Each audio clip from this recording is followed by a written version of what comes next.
Hello, everybody. What the hell is going on tonight? It is XUP episode number. What are we on now? We are on episode 190.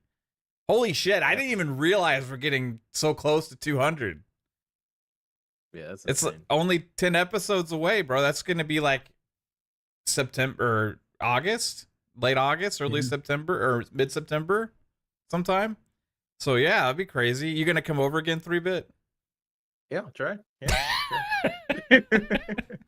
No guarantee. It's crazy that it was like so long ago. It isn't even. I don't even like having trouble fathoming that was 90 What was the episodes first ago. episode I was on? That was 12 or something. Like, Yeah, or 9. yeah. It was. It's been over 4 years since started everything. Now it's crazy. Time flies, dude. Known you over 3 years now. Yeah, 3 years. Yeah. Anyway, all of you, I think I've known over 3 years. It's crazy. Anyway, chat. Sorry, I'm reminiscing because I just realized we're getting close to 200, and we have a show to do. What's going on? I appreciate everybody being here. Thank you all for tuning in. But yeah, let's get to the intros. 3-bit is actually making an appearance again. He's been away for a while. He's had a lot of crazy things going on, but welcome, dude. Yeah, it's good to be back. A lot of things going on, real life stuff, real life situations going on. But listen, I'm glad to be here with you guys this Friday night. It's been a while since I've been on Ultimate with you guys. I'm on FSP with you guys, but yeah, I wanted to jump in with you guys for Ultimate. So glad to be here. I've been playing not a lot of games. I've been mostly working in Unreal. I've been experimenting with a lot of things in Unreal, but I have been playing Ace Attorney. I've been obsessed with that for some reason. So Ace Attorney. I'm on episode 3. It's supposed to be the whole collection, I guess. So that's all in Game Pass, right? It might be. Yeah. I think they added it or something. So did you see on FSP we saw this game on Tidbits, and it was a 3-bit game? About it. You're saying it was like a 3-bit game? Yeah. I gotta check it out. But it was. No, I didn't get a chance to see it yet. Until Then, is that what it was called, Fuzzy? You're on mute.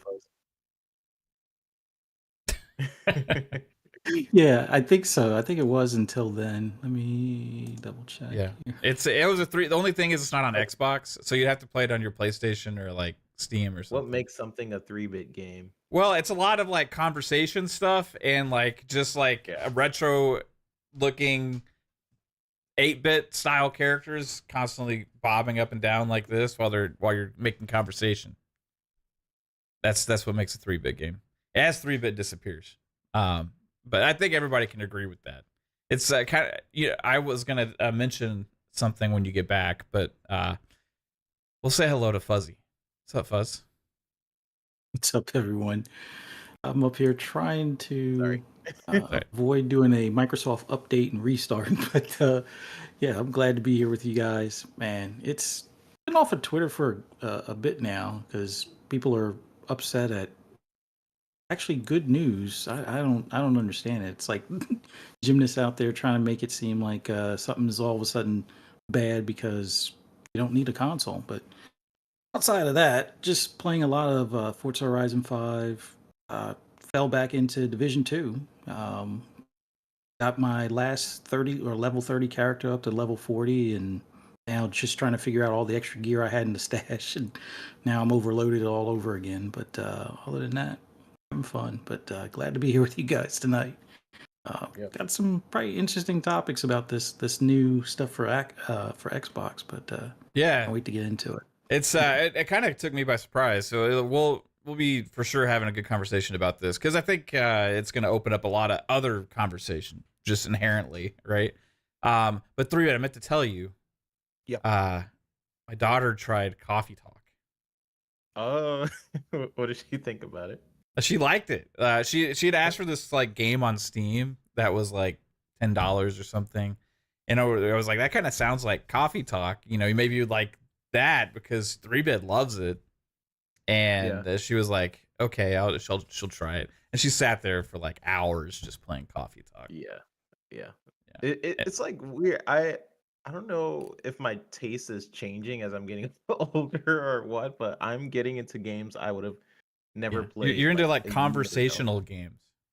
Yeah.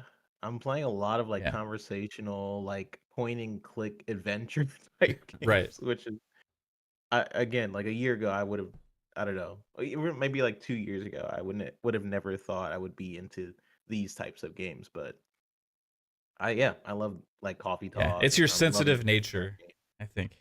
Yeah, maybe. Maybe. Forget. No, it's cool though. I I want to play more. So if you Yeah. guys have any recommendations, if you guys like games like Ace Attorney or something, just recommend it to me and I'll check it out. Right on. Yeah, until then. So Pong. What's up, man? Were you about to skip me? I You was were about to, yeah. You were, yeah. I heard it. I heard it. I knew we exactly didn't what was have a show happening. yesterday because yesterday was my daughter's birthday, so we went out to eat and That's stuff awesome. and hung out. But so we're catching up. Teenager. Yeah, I know. Teenager. Bro. Let's go, bro. I have Look at a you. fucking Hey, teenager. She had a sleepover here last night with her friend. She's still a kid. I made them a fort. Me and Kate made them a fort in the media room, Nice. right? Yep. And so they slept in there all night, and they had Stranger Things, just like they're binging Stranger Things on the theater room. And I set up another TV in there for them, like so they could just play Fortnite and watch Stranger Things and hang out in the theater room all night. Nice. I like it, man. There's nothing wrong. And with that. it worked, except we found out that they didn't fall asleep till like 10 a.m. That's fine. Yeah, it's the That's the way summer. it's supposed to be. That's It's right. the way it's supposed to be, bro. Come Yeah, on, teenagers, man. They had their snacks, had Come on, popcorn. Yeah. We went to Texas Roadhouse last night. I Yeah. miss the It is Roadhouse, man. always fucking busy, but they run a good operation there, bro. Shout out to Texas Roadhouse. I missed man. it. We used to have a couple up here. I don't know if we've got any more. We might have one, but man, back in the day, I used to hang out at Texas Roadhouse. Love the place, man. I didn't see as many peanuts as I used to, though. There wasn't the peanut shells God, everywhere. it used to be everywhere. Yeah. It was fucking amazing, bro. Yeah. Amazing. Your theater is so cool, Mav. Like when I was in there, it's sick. Thanks, man. Pong Well, happy hasn't, birthday Pong to the hasn't kiddo again. experienced it yet, and neither is Fuzzy, but they will. No, I have not. Someday we will. But I'm saying we should all go to PAX like next year. Ugh, And next year that- ain't gonna work for me at all. So yeah, maybe the next year. Maybe the next year. Oh, well, they don't have how do you know? PAX. How do you know? I wish Because they had I PAX know. South. Don't worry. Yeah, Pong that would be knows. PAX South, and then there's PAX East, I But guess? PAX South is gone. It Oh, used to be in okay. San Antonio, but it's gone. So now there's just PAX West and PAX East. Oh, okay. Isn't there something in Austin still? Don't they have a smaller show there? Or am I just completely just thinking There's- because oh, Arcane yeah. Austin? There's a ton of It's like developers. Comic Yeah. Cons or something. Yeah. Well, in, Yeah, in well, is it- Dallas, we have QuakeCon, You do have QuakeCon in Dallas. Yeah. Yeah. and isn't as exciting there's a lot of as studios Cinema. here too. There's like 3D Realms, Gearbox is here. Oh shit! I might have to visit Randy if I come down and visit you. You freaking There's a good Dallas representation here. yeah. No shit. Back in the day, It's a good I think Cliffy B actually worked around here. Around that way. Yeah, I just have the. could be. I think There's a lot of devs down there. That's for damn sure. It's a big I don't know state. if there's a lot in Atlanta, but the Smite team is not too far from me. South by Southwest. That's it. That's it, right, Jasper? That's the Austin one. Okay, South by Southwest. So there is something. I knew there was something. Okay. Anyways, happy Friday, brothers. Great to see you, Maps, since I didn't get to see you last night. Great to see Mr. 3-Bit, who bought his 8th house in 5 weeks. Is that right? And you moved again? No, it's great to see 3-Bit. I don't get to join you guys on FSP, so it's always nice when he drops by one of the other shows. So I could talk to him, too. And, of course, Fuzzy, Mr. Consistent, is always here, unless he's on road trips to horror things with his wife or cruises or stuff. Anyways, great. Happy Friday. Been one hell of a busy week. Month end always is this way, but it's extra this week. Holy shit. I feel like I've been run over by a train, but I am here. Gaming wise, I haven't been doing a whole hell of a lot except for I finished off Judgment, which was fantastic. Really loved it. And then I finished Aftermath. I went in and played Aftermath as well. I was actually really loving the hell out of Aftermath. I'd never seen that story before, even played through. So that was all fresh for me. So got a deeper. I always enjoyed what I had played at Judgment as far as the single player campaign goes, but I got a deeper appreciation for what People Can Fly really did with that game now. Multiplayer, again, I can agree with everybody that just didn't feel like Gears, but man, that campaign is so damn good. I really, really like the characters and how they were written, and I like the way they told the stories. So yeah, I did that. Otherwise, I tried the new Robin Hood game the other night too. I think Psycho's actually played a little bit more than even I have. But that new Robin Hood game that just dropped into Game Pass, 30 frames on Series X. It is a AA survival crafting game. I love the Robin Hood story. I want a good Robin Hood game. We really never have gotten one. Like, they've put out a lot of Robin Hood games and they've just all been kind of whatever. This one has potential as a survival crafting game. It is a little wonky with the controller. You can tell it didn't spend as much time optimizing, but again, it's a AA team. They got plenty of time to fix it. It's one of those games that if they're going to work on it, they're going to work on it. So some of the it's always hard to explain this.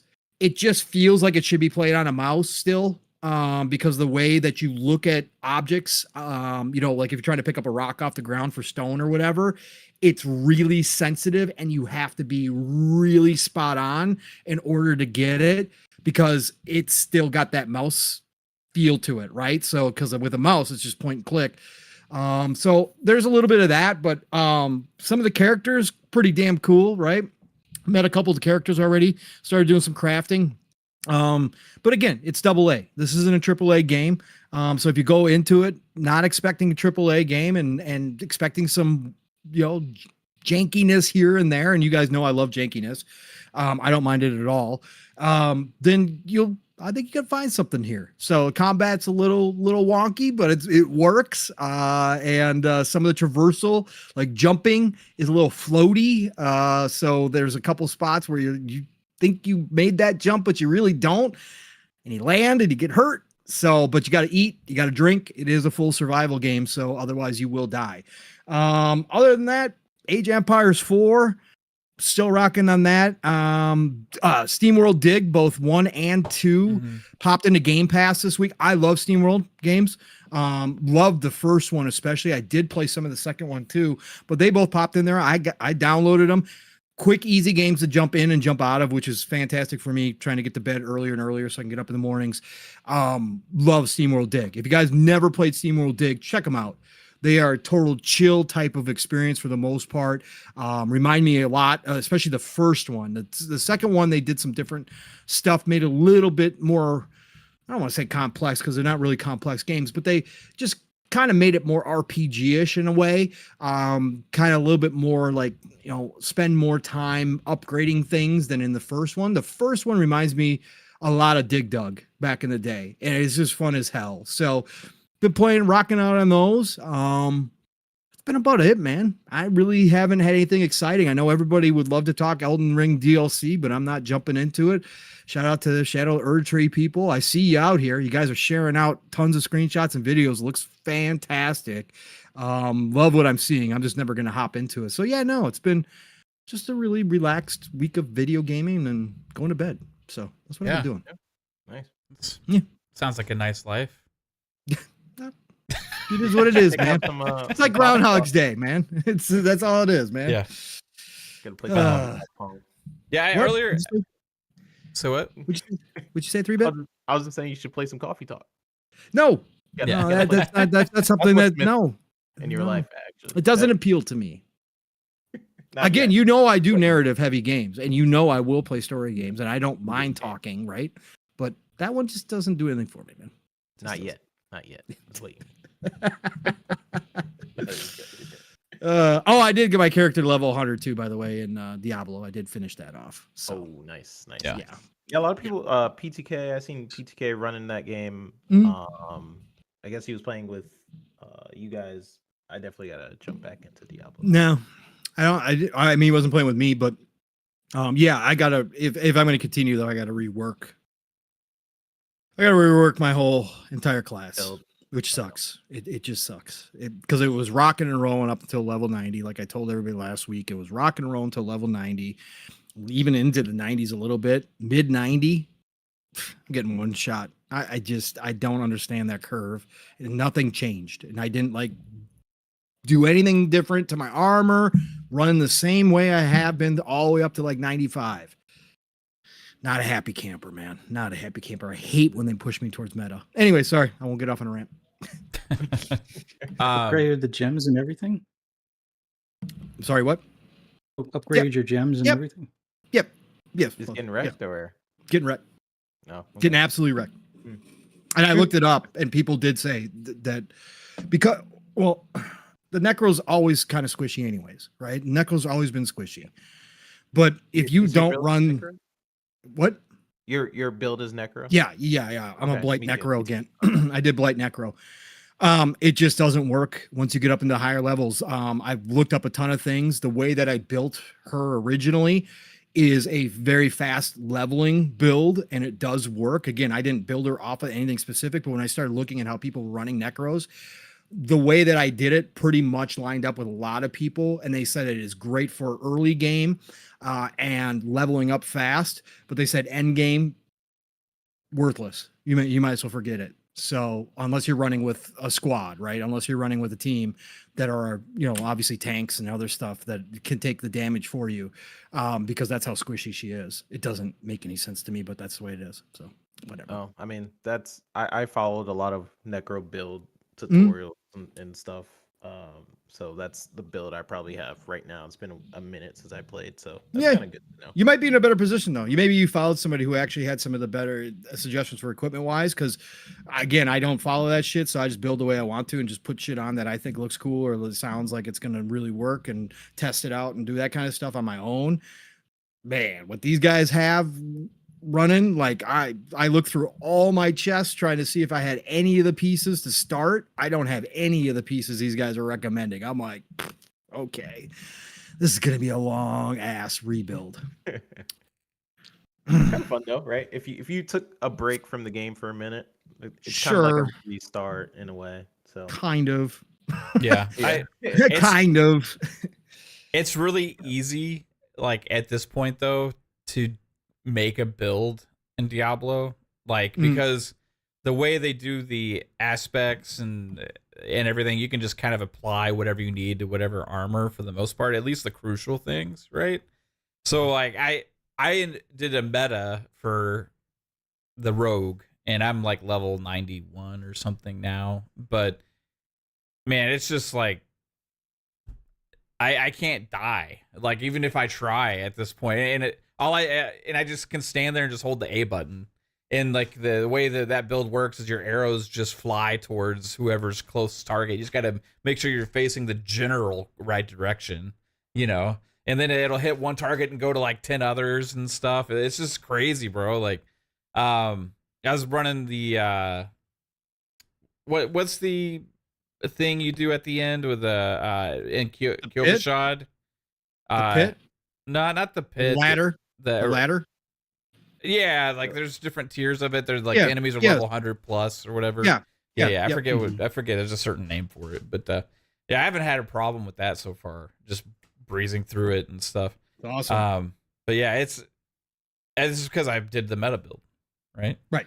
Correct. Which I hate. Yeah, I kind of hate that too. But it made such a difference, man. I switched to that just to see how big of a difference it'd be. Like it went from like my average hit being like 3,000, 4,000 to like 89,000. I'm like, oh, okay. Well, I should just not ever try and do my own build again. But you see some of these guys walking around and they have all these effects and stuff, and it just looks badass. And you want to play one of those. The Barbarian looks legitimate now. I saw PTK share that clip of like the fucking swirling around with the fire nados everywhere and stuff. I was like, holy shit, how come that wasn't there when I was a Barbarian? Now you see the fire sorks going around with like the 3 flame torches. Like I'm like, man, this is badass, dude. I can't wait to see what they do for Vessel of Hatred and everything that's added in there. They haven't said the new class officially yet, right?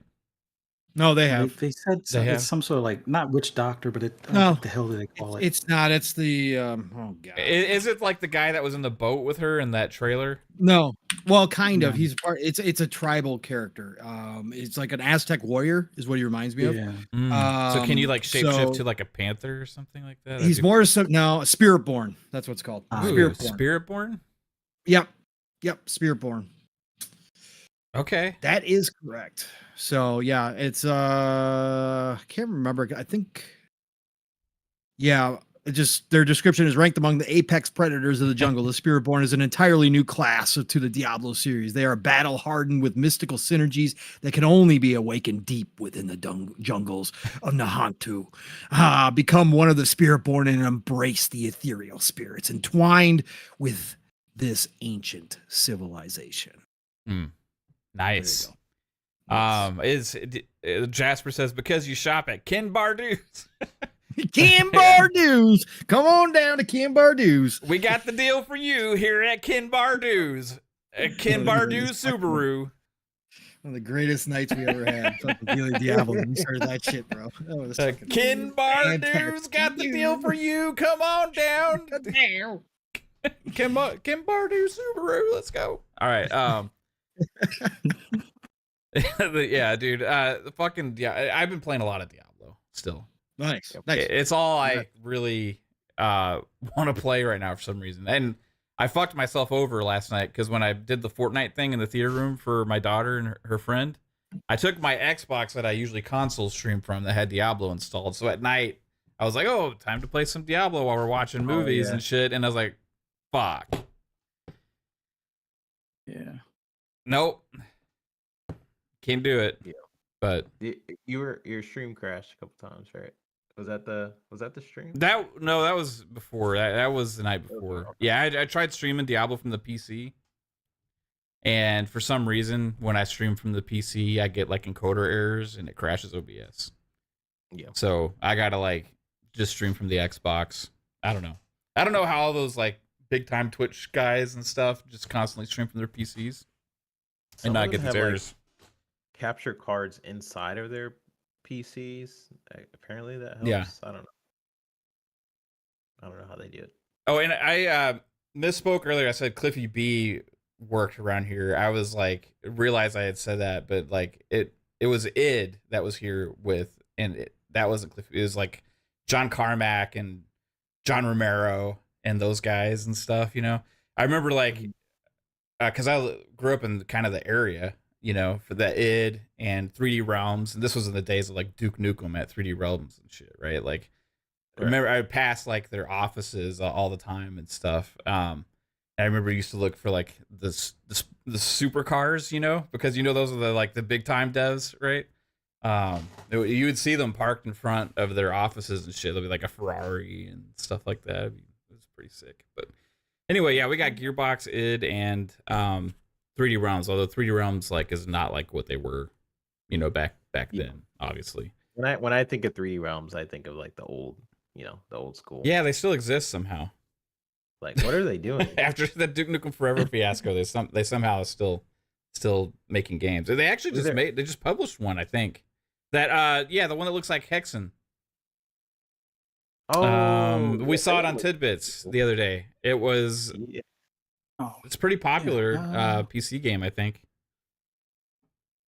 You remember which one that was? It kind of looks like Hexen. It's like Graven. Yeah, that Or one. was it? Yeah, it was Graven. I remember seeing on Tidbits their name was on the bottom.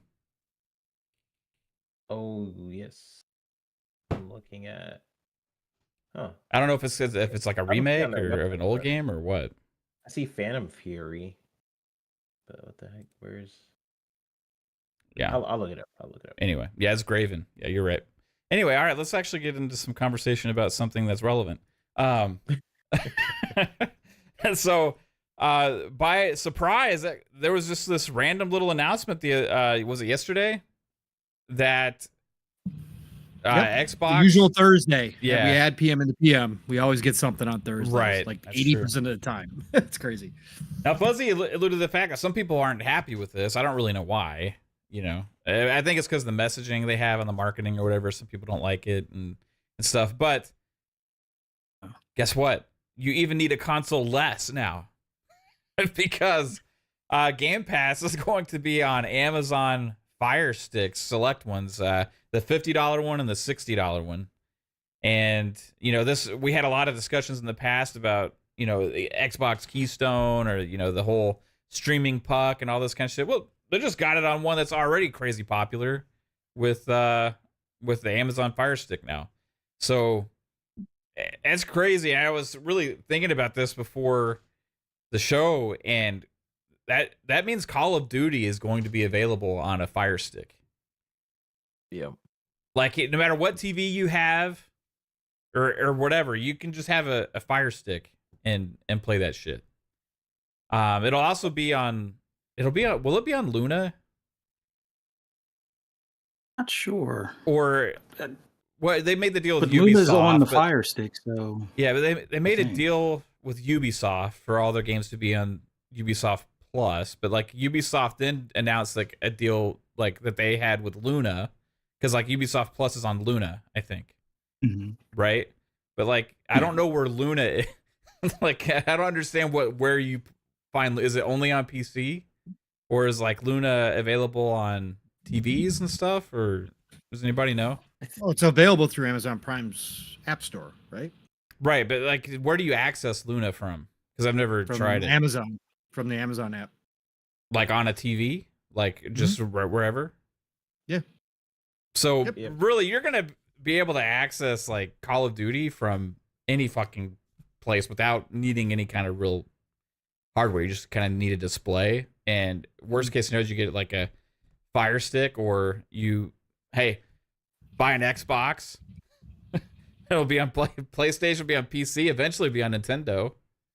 But yeah, it's pretty crazy that to see this kind of vision for Xbox everywhere kind of really taking shape. And there's been some conversation about it. Some people don't like it because my console is even less important now because other people get to access the content for even less.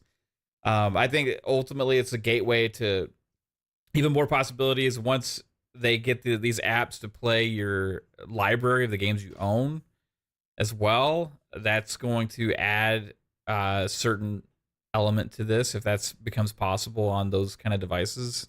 But I'm personally all for this. I don't really see a negative. I see that for Xbox, just getting in front of more people, and what they've been saying for a long time now, that we want to be in front of as many gamers as possible, and Amazon's letting them put their application on their Fire Stick. So, like, I think if Sony would let them put Game Pass on the PlayStation, they'd probably do it. If Nintendo would let them that at one point. put Game Pass on the Switch, they'd probably do it. But they had another device where there's 50 million of them out there with the Fire Sticks, and they're doing it. So that's what Xbox wants, right? It doesn't surprise me, this move. It more surprises me that, like, I didn't see this coming with the Fire Stick announcement because of the Keystone rumors and all this kind of stuff, and I wasn't really expecting Amazon, who has a competing service, kind of, to allow that. But yeah, that's what's happening. So I might actually partake in this. I have a TV in the fucking other room.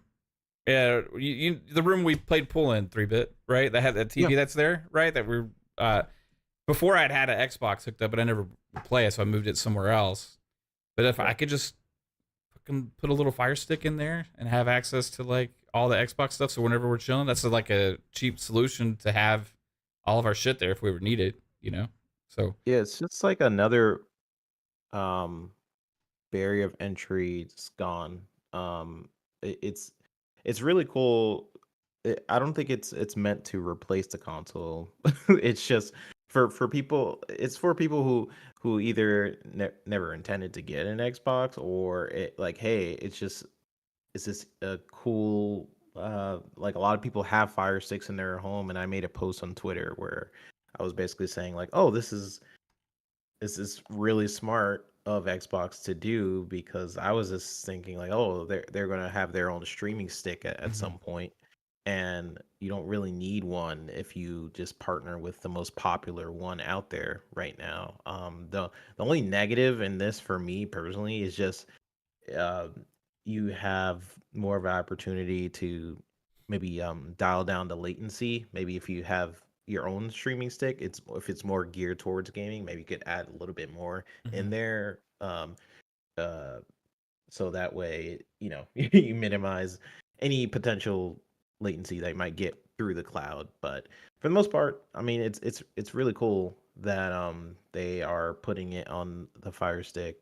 Um, in terms of like the backlash that I'm seeing, I feel like a lot of people aren't getting that while PlayStation is continuously just touts their console numbers, Xbox lately has been touting more so like player engagement, something that's been more and more And the amount of relevant over time. users.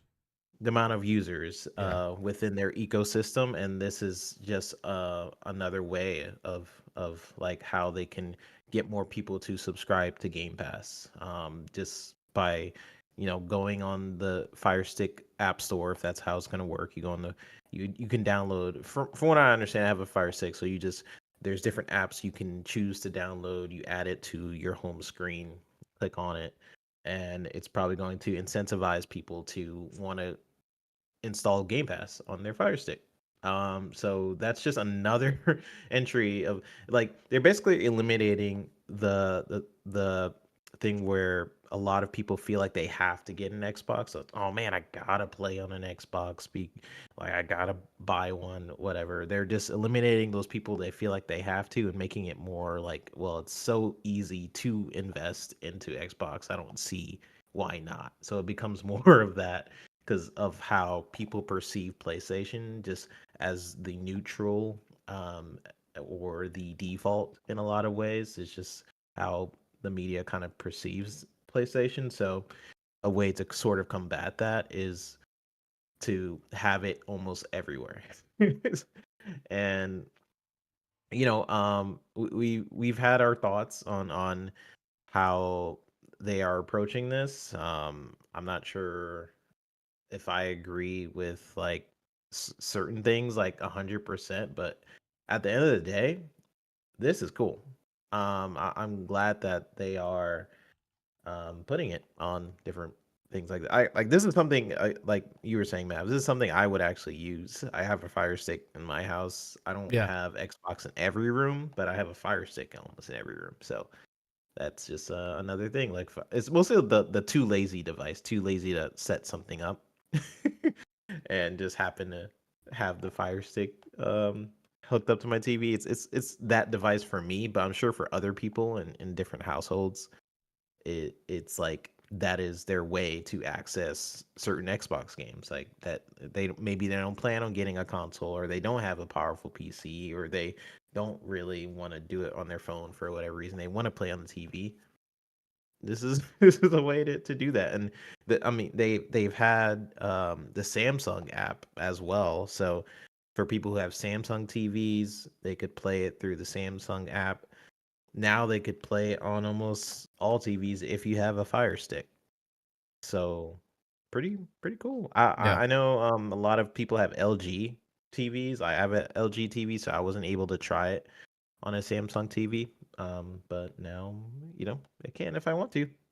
Yeah, man. So pretty cool. I think that, like, for access, like, you make it lowering the barrier of entry into an ecosystem is, for me, it's always a good thing, as long as they also still have the premium experiences available for those that want it, right? Like, and that's where we kind of always went before with, like, the future of console gaming and what it's going to turn into is more for the enthusiasts, right? And the masses is going to be more for people that, like, are going to have way more access to these games than the ever before. They already started that trend with Game Pass. That's what Game Pass is all about. It's lowering the barrier of entry to try and play a bunch of games, right? Um, then the cloud is another step in that direction. Then putting it in this place, putting it in this place. Cross buy was another step in that direction, right? Cross save, all that kind of stuff. It's about not gatekeeping your consumer base to have to be able to purchase a $500 or $300 system to be able to access your content. It doesn't mean that that stuff is necessarily going to go away for those that want it. It just means that there's making it more available and accessible to everybody else, right? Yeah, and I've said this on other shows, like the console is still a part of their business model, and it's still important into making Game Pass grow. Like it's still the main branch in order for Game Pass to actually work. And I will still believe that. Like you have your console, you have a lot of people that are on the console with Game Pass, and then you just extend from there. You don't minimize, you don't get rid of the console. That like it's better to grow from rather than like, oh, let me just get rid of the console. We don't need it anymore. It's always good if you, especially if you want Game Pass to work, if you want people to invest more in your own ecosystem, then that's a good way to do it. You have your own console. So yeah. This is interesting. Shout out to Doo Jenkins. I like the name also, Doo. Says, as someone who lives off grid with solar, I can usually only play my Xbox or PS5 if it's nice and sunny out. With the Fire Stick, I'll get to play even during cloudy days because the TV doesn't use much power. Yeah. Like, that's the thing, too. Like, and just think about this, okay? Like, if you're in a situation, like, let's say you don't have the best TV, right? You're not in the situation to go and get a newer TV or smart TV or an LG or Samsung. Like, a lot of people can find an older shitty TV, or they already have an old shitty TV that's just still got an HDMI port on it, you know? You plug that sucker in, and literally you can turn any old TV display now into an Xbox for the most part. Like, kind of. I mean, not you're not getting the whole experience, obviously, but you're getting access to a lot of the bigger games, especially with all this games they have coming. Big games on the portfolio for Game Pass going to be entering on that. For ABK is going to be entering onto Game Pass as well, and for $50 plus your Game Pass subscription per month, like that's screaming to me that okay, this is one of the lowest barriers of entry now. Like, yeah. Plus, also if you had a tablet and stuff like this, but this gives you more of that, TV experience, So yeah, it's cool. It's not linked up to an app per se, where it's like, oh, this is only for LG TVs. Because before, I mean, it was they had the Game Pass deal for Samsung TVs, but now this is kind of universal for almost all TVs. If you have a HDMI somehow, then you probably could play Game Pass. Yeah, Nissa Hauer said you can bring the Fire Stick on vacation and play games on vacation. Yeah, it's like it's pretty fucking awesome. Yeah. Like you buy a Fire Stick, you can take it with you anywhere in your pocket, and you have like a portable Xbox. All you need is a fucking screen and a decent internet connection. You got to have a good internet connection. Yeah. Fuzzy, is this something that you actually see as a potential to gain users and stuff for Xbox, or like is it more of just like, hey, they'll get some, but it's not really that big a deal? I think they'll definitely get some new users. There's going to be some overlap. Obviously, there's going to be those already in the ecosystem that have a Fire Stick, but putting it in front of potential customers or the potential families that have the Fire Stick already, one that's compatible with the having Game Pass on it and everything. I think this is kind of like what 3-Bit touched on, as far as that lower bar of entry is going to help get those new customers in that regard, especially even if they don't have to sign up for Game Pass to play something like Fortnite. And if they expand it to all of the free-to-play games like your Apex Legends, your Warzone, and things along those lines, or even Halo Infinite, or not Infinite, but like the multiplayer aspect, I think that's going to be the big ticket where even if they don't sign up for Game Pass, they wind up having the potential to get the revenue for skins and season passes and V-Bucks or things along those lines. So there's a lot of potential in that regard, but I was always looking at it as something to take on vacation. Now, some places some hotels, they've kind of locked down the whole HDMI access on the back. But most of them, like the TVs, at least have one or maybe two HDMI, so it shouldn't be that difficult of a deal. And then still use the hotel internet. Like the hotel internet would work better on that Fire Stick than it will on my like Steam Deck and stuff like that. So I think this is a helpful step for those already in the ecosystem, because it gives you more options, more places to play your games.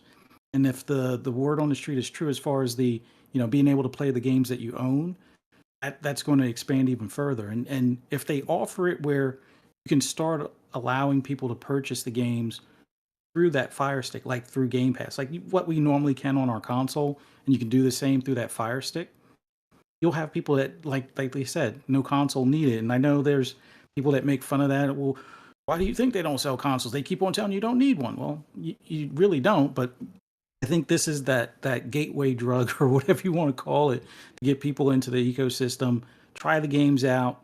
They're bound to find a handful of games, even if this is something totally different than what they're accustomed to. Like if they're the normal Madden or 2K or even the Call of Duty customer. Actually, I guess the biggest thing is with Xbox or Microsoft now owning Call of Duty, that's going to be probably that combination or that overlap is going to be the bigger draw for like the new customers. I don't think it's going to give the full 200 million. And I know like somebody was making mention, it's like not every one of the Fire Sticks are compatible, but it's better to put it in front of, let's say, 50 more million customers that you wouldn't normally have access to than not doing it at all. So it definitely helps overall in potential. And if they only get 1% of that player base or that customer base from Amazon, that's still better than nothing. And I would say it's a win all around as far as growing the ecosystem and giving those in the ecosystem more options in general. Yeah, None of that's the also options ever been bad. just getting in front of that many more eyes to for people that use that all the time, to see Game Pass show up and they might, what's this, right? Again, it's about people becoming familiar and really learning, and like things like Call of Duty are going to help with that, because they'll see like they put a Call of Duty ad on the Fire Stick and see that like on the main screen or something. I was like, I can play Call of Duty on this thing, or like for just a casual person.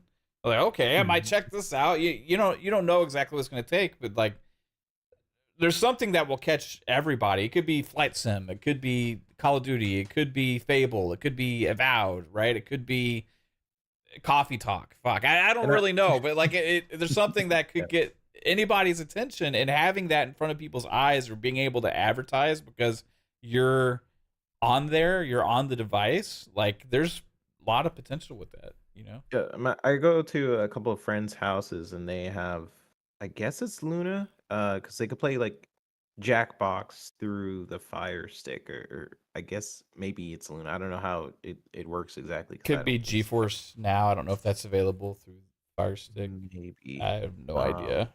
But yeah, but I've been to a couple of friends' houses and they have the Fire Stick and they play games on it, and they usually it's advertised on like the home screen. They're like, "Oh, I'll try this game this week," or something like that. So I'm sure they're gonna get a flux of players just because it's there. Yeah, it's gonna be cool. All right, Pong. What do you? Is this like how big of a deal is this? To be seen. Again, it's just another avenue, like everybody's pretty much said at this point. It's just having it out there, available in more places for more people to try.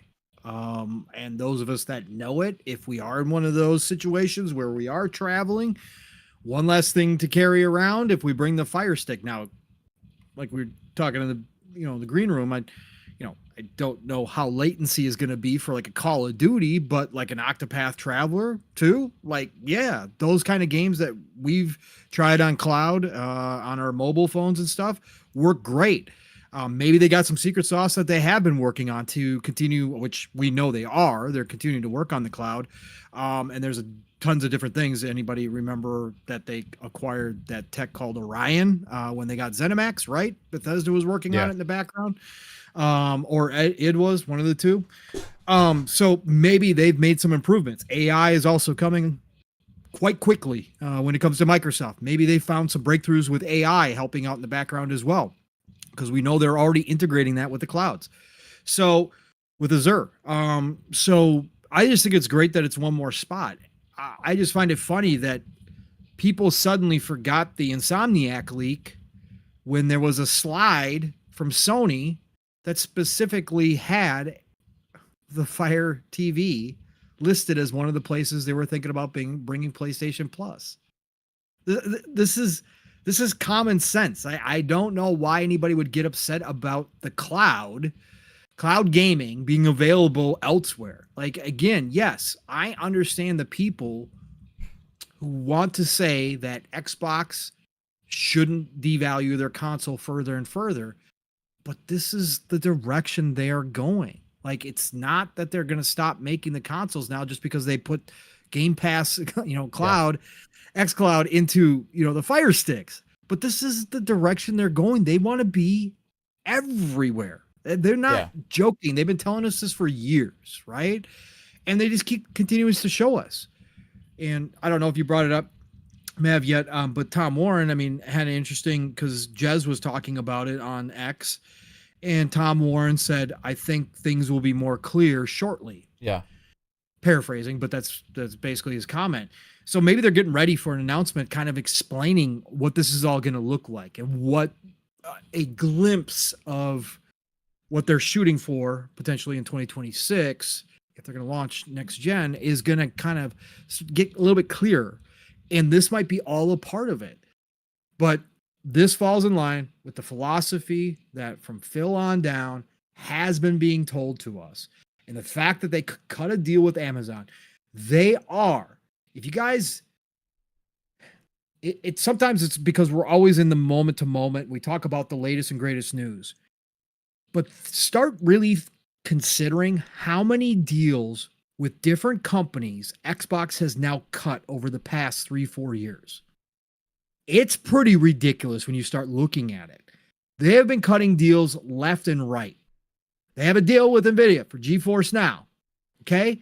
Everybody discredits this stuff, right? When it happens, or it's just because the ABK deal. It's just because they had to do this. Or the Ubisoft thing. It's just about the cloud Ubisoft thing or whatever. The Sega deal was just about they're just helping with the back end with the Xur. It means nothing. Mm-hmm. And again, suddenly the Atlas catalog is wide open and it's showing up on Xbox stages and in Game Pass and everywhere. They are cutting deals across the industry in all different areas. And it seems like as we move forward from those deals, they seem to be a little bit bigger than what it was originally thought they were. There always seems to be a little something extra built into those deals. And I think these partnerships are a part of the greater picture that Xbox is doing behind the scenes. They're weaving a web within the industry because we talked about this with Tencent, right? They did it. They've been doing it their way for years. We talked about how they buy little pieces of companies and then buy a little bit more shares. We talked about the nefariousness of kind of what Tencent was doing, getting their fingers in everywhere. Xbox is doing that. They're doing it differently, though, because they are giving as well as receiving in all of these deals. And that's become very apparent to me. So when you see Xbox cozying up to Amazon, and there was a lot of people shocked, there was a lot of articles written like surprising move, Amazon and Microsoft get together and do this deal. And you saw the Amazon execs were out talking about how awesome it was. Xbox is shooting for that future again, when everything is digital finally. They want to be the number one player. Yeah. They want to be Coke, right? They want to be everywhere. They want to be. They just cozied up to their main adversary in the cloud space, right? The only people with bigger cloud presence than Azure is obviously Amazon with AWS. Mm-hmm. They just cozied on up and cut a deal to put their gaming service on top of Amazon's cloud, their app, right? Their Fire Stick app. They just cozied right on up to them. They got a much, much bigger plan and goal even though they've come out and said it a billion times, 2 to 3 billion people, we want as much of that pie as possible. People still just don't want to listen. But you start looking at all this stuff and you're like, again, this always is going to be more than what we see on the surface level when it comes to these deals. Don't think that Microsoft is always and Xbox is always just giving. There's always a little something extra in the background with these deals. So I thought this was really cool. Again, one more access point. We'll see how it all turns out. We'll see cloud, continue to improve. Hopefully the streaming continue to improve. Again, we'll see what kind of magic Xbox is working up, or the partnerships, maybe within the NVIDIA GeForce. We saw, some people questioning that because some weird stuff showed up, at least in the browser app for some of the games, saying that you can play with GeForce now through the Xbox app. So we're going to see. But I think this is just a continuation of what they've been moving towards, and it's how big it is. Who knows, right? Who knows? But it's a part of the plan, because the more places you are available, the less important it is the percentage that you grab. It's just that you do grab some people. And if those people turn into lifelong consumers or customers, or decide to maybe invest more in Xbox, it's an automatic win for you. And that's what they're just trying to do. So, I love it. A little speculation with the, a little bit of talk where you say, sometimes on the back end of these deals, there's a little bit of give and receiving as well, right? Yeah. And one thing that Amazon has is they're publishing the new Tomb Raider game, and Crystal Dynamics, who also has a great relationship with Xbox, is the developer for it. And who knows, maybe just hypothetically, hey, it's on our Fire Sticks, right? Let's go ahead and do some kind of deal for that game to be on Game Pass or something in the future as well. I'm not saying that's going to happen for sure, but just a little. No. You never know with this kind of stuff, right? Again, it's making friends with a lot of different places throughout the industry. Again, they have a chip deal with AMD, or did up through this generation, but they're cutting deals with NVIDIA for GeForce now. We see them working with, obviously, Intel and everybody else to make new chip. They are cutting deals across the board. They're not playing favorites. They're not locking themselves down into one area. They are trying to spread the wealth, and they're trying. Phil said it clearly. We at Xbox and Microsoft want to grow the industry and make it healthy for everybody. And people laughed, people jeered, people said, "Oh, it's freaking kumbaya Phil again." But you see what he's doing. They are trying to strengthen all these different positions, which in turn helps all these companies that are making deals with Xbox. And they just get closer and closer to these people while the competition continues to sit on islands. Well, here's Xbox just going, nah, we're all about this. Come on in. Let's figure out how we can do this thing even better. And that's going to pay dividends. If it's not right away, down the road, that will pay dividends like it has in the past. And I think they're really strengthening their position within the industry further and further with this web that they're weaving that isn't just straightforward, games and consoles. We're outselling the competition like it used to be. Bigger. This is different. Yes, so much bigger. Yeah, it's interesting because they are, by doing those deals, they're also becoming important to all these companies. You know what I mean?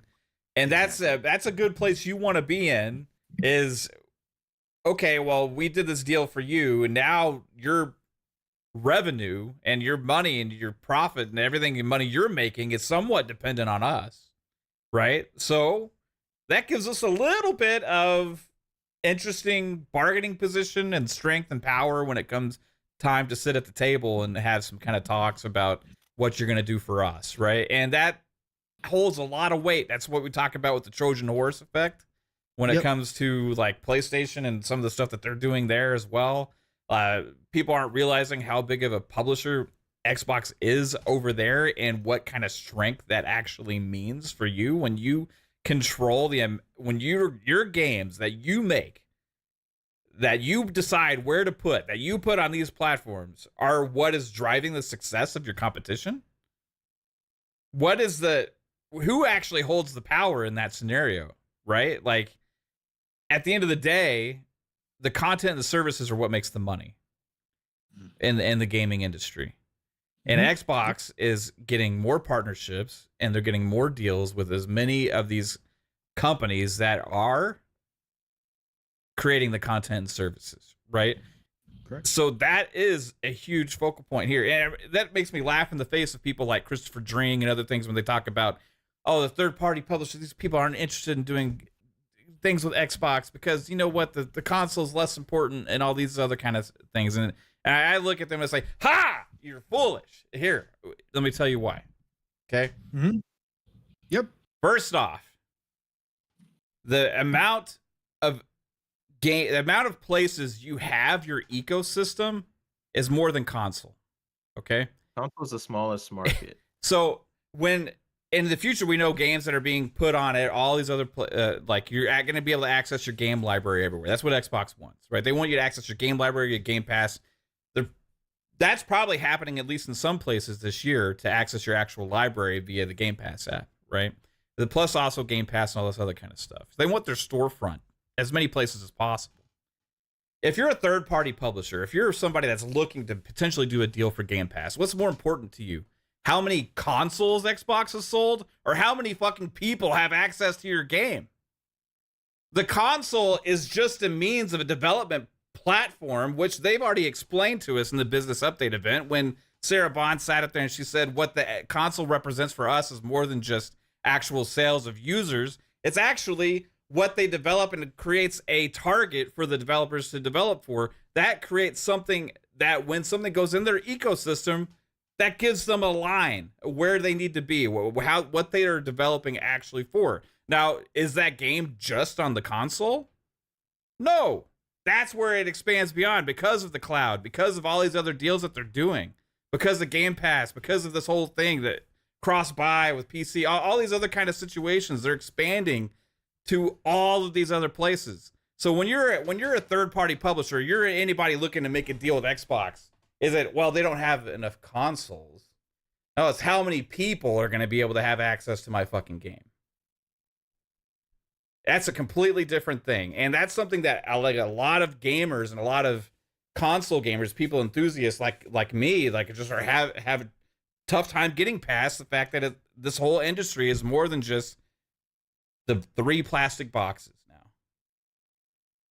It is way beyond that. And with every little deal they make like this, it completely proves that whole entire concept. There's a reason that these companies are doing these deals. There's a reason why Square Enix says PlayStation's not enough for them anymore. There's a reason for all this stuff. There's a reason you're seeing Yakuza games drop into Game Pass, all that other kind of stuff. All the Atlas games drop into Game Pass. That's why you just saw Octopath Traveler 1 and 2 drop in there. That's why you're seeing all this stuff, because these companies see value in the Xbox ecosystem and in Game Pass. It's not, if they didn't, they wouldn't bother doing it. They don't do stuff for charity for Xbox. They do it because they think it's going to be good for their business and what makes the most sense for them. So this is another move in that direction to, guess what? Hey, not only do we have all the consoles out there, not only are we on PC, not only are we on all the tablets, not only are we on all those mobile devices, but guess what? There's 50 fucking million Fire Stick users out there that potentially could access your product. You don't think that holds weight? That holds power to anybody looking to make a deal with Xbox for Game Pass or putting their games on their platform? Looking to potentially put the games on the PC storefront so that way you can actually have cross-buy and that vision that Xbox actually says they want more publishers and everybody to actually take part in? That's the fucking future of what we should be asking for, not fighting against it. Just saying. What's up, Psycho? How's it going, man? Psycho. Well, hello. Hey, what How up, is Psycho? everyone? What's going on, brother? Oh, not Real, much. real quick, too, man, before I forget my thought, Psycho, I'll let you go, brother, because welcome. Real quick, too, one last little tidbit here. The other thing to remember, too, they are lowering their threat level a lot in the eyes of the regulatory bodies across Yeah, the world, 100%. Yeah. They are doing these deals outside of the regulatory process with all these different companies, including one of their main cloud competitors and the main cloud competitor with Amazon, it is lowering their threat level. So when the future deals do come, if they decide to make different moves, even if it's outside of the gaming industry, but elsewhere, those regulatory bodies are going to look at all these deals that they voluntarily are doing, right? Spreading the wealth around, and it's going to lower that idea. Oh, Xbox is trying to monopolize everything. They're obviously freaking not. So just want to throw that in there. But by doing so, they're being more places. They're being everywhere. Yes, right? Being everywhere. Correct. And Correct. we know, but before I also lose my train of thought. Sorry, Psycho. It's like, you have to wait. We damn all it. have Yeah, trains wait, of thoughts. Just kidding. Go back. Go ahead. With the Sarah Bond, when she went up on stage and was kind of revealing her basically the plans for Xbox to have their own store as well. And I'm sure that in itself is going to be, just another barrier for people that is lifted. Because you have the Apple Store, you have the Google Store, and then now Xbox is also trying to have their own store on top of it being on almost every device now. But yeah, go ahead, Psycho. I seen you post in the chat, Psycho, like you saying that your Xboxes are getting sold out. Oh yeah. I keep selling out Xboxes at work. It's just insane. Every time I get them, I just sell them. It's nuts. I'm not pushing as much PS5, and it's not me, trying to persuade anyone into getting an Xbox. This is them coming in asking for Xboxes. This is them because Game Pass. There are a lot of people. I just had a couple. They're probably in their 60s, and they came in. They're like, we're thinking about PlayStation, but what's up with this Game Pass we keep hearing from their grandkids and stuff like that, and explaining what it is, and they're like, I'll get an Xbox, and it's nuts the amount of But why stuff do you think it's because of Call of Duty and like the people are talking about it more? Like, why would people be asking about that now? I think as opposed to before? I think that Call of Duty put the light on Game Pass more for the casual groups, that they are talking more to other people that normally don't have any type of interest in gaming, or their interest is very minimal, and they're like, I only play FIFA, Madden, Call of Duty. Well, did you know you get those in Game Pass Ultimate at exactly about 6 months after they release? Exactly, and that's what people are now noticing. They're like, oh, games, yeah, I don't get them day one, but I do get a discount if it's an EA game, because if I have Xbox Ultimate, Game Pass Ultimate, I get all these games in day one. And so far from what I've seen, all EA games stay into Game Pass because of EA Plus, and the only games that leave are older games that, because Madden 24 came out, Madden 23 is leaving. Well, no one's going to really wants to play the older games, and if you do, you get a discount on them. But it's just very interesting to see the shift in the casual market that I've seen, because I am at the storefront and I'm seeing this firsthand, and it's just really, I think this showcase really showed out, and people that didn't have an interest in video games or did see this, because people, they know of Call of Duty. Oh, Xbox owns it's in Game Pass. Okay, what else do they got in Game Pass? And then you just list, and they're like, what's in Game Pass? I'm like, here, let me bring up my app for Game Pass, and I just sit there. I was like, and I just scroll through. I'm like, I'm in the bees now, and they're like, oh my god, okay, all right, and they're just memorized just how much value that Game Pass really does have, that the casuals are looking past the plastic boxes and seeing what do these console manufacturers really bring to them, and they see that Game Pass does bring more value for gaming, because they don't have to spend a lot of money. Because when they see $70 price tags, they're like, God, that's a lot of money. I can spend pretty much, if I get spend 3-4 games, and most of them are in Game Pass already, that's a whole year of Game Pass. But then I have all these other games, and they going back with that couple, they did the wife was like, I kind of like the mystery, find them type games and stuff like that. And I was like, well, you probably might like Botany Manor, I think it's called.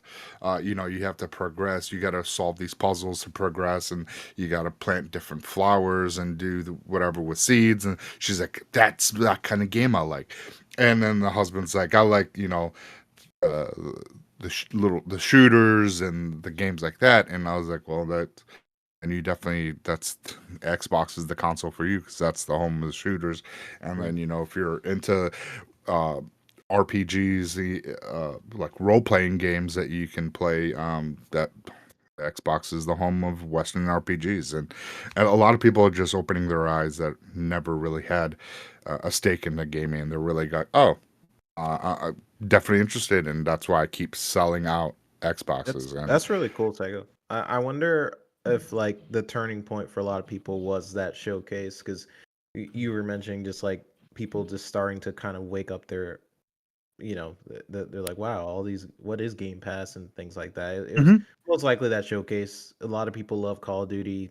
They probably watched that showcase, and then in the showcase they mentioned like, oh, and by the way, it's coming to Game Pass. So they're probably like, what the heck is that? Well, not that, but any Call of Duty trailers that they just look up now, right? Like on YouTube or whatever, even just they don't care about any of the other shit, right? Like they're gonna see this stuff articles, now. or the article. What do we say? What do we say? Or like people like Charlie Intel or like the Xbox, or like, I mean, the Call of Duty accounts are going to be talking about this, right? Like, correct. And people value is undeniable at this point. Oh, 100%. And a lot of people are looking past the negative remarks that they see. Like, I read an article, like, you know, this and that and the other, that, you know, Xbox is going away, getting out of the gaming industry. And all. I'm like, no, they're not getting out of it. What's happening, you know, is this. They're putting more games other places where, and, you know, people feel that they're devaluing the plastic box, but in all reality, what they're doing is giving gamers opportunities and options to play wherever, however you want to play. And that's something that I'm sorry, but majority of PlayStation gamers are casuals, and a lot of gamers that are that are playing, they don't care about the plastic box. They see what value, what can you give me, and they see Game Pass giving them so much value that they are they're definitely waking up, and because of the showcase, because they've put Game Pass, and with Call of Duty how big it is, this has done more for Xbox than I think they even really thought. Because it's just nuts. Because it's just not my store. This is on multiple fronts of multiple stores and districts. Because we have a whole, we have emails that we can, and chat groups that we have talking in between without the whole company, and people are seeing this everywhere. It's not just my store. So our Twitter space, our YouTube community is the minority.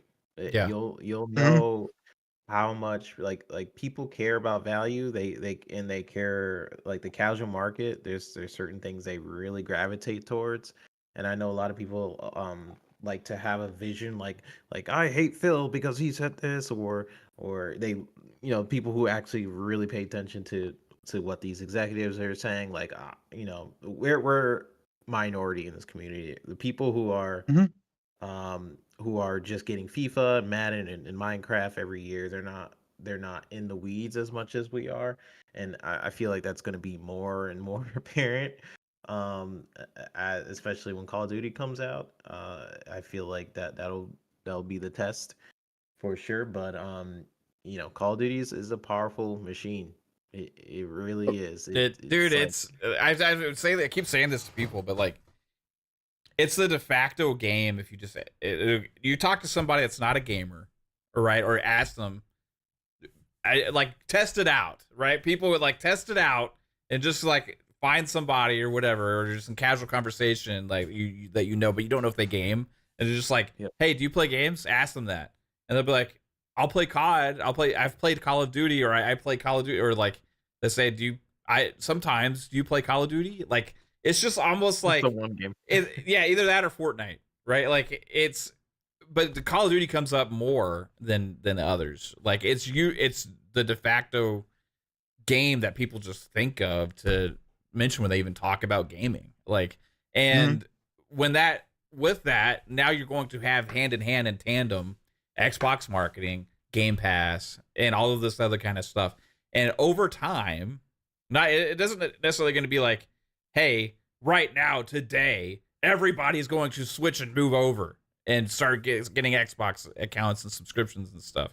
But it's more of like over time, this effect, a cumulative effect of mind share, of the mentality that people have, is going to take hold. And I think also with people being open to playing these games in other places and not necessarily feeling like they even need to own an Xbox, to be honest with you. Like, and I think that may scare some console enthusiasts as well, but like there's going to be the platform for us and there's going to be the access for everybody else that wants to access it too. But in tandem, that helps everybody, right? And that's what they're going for.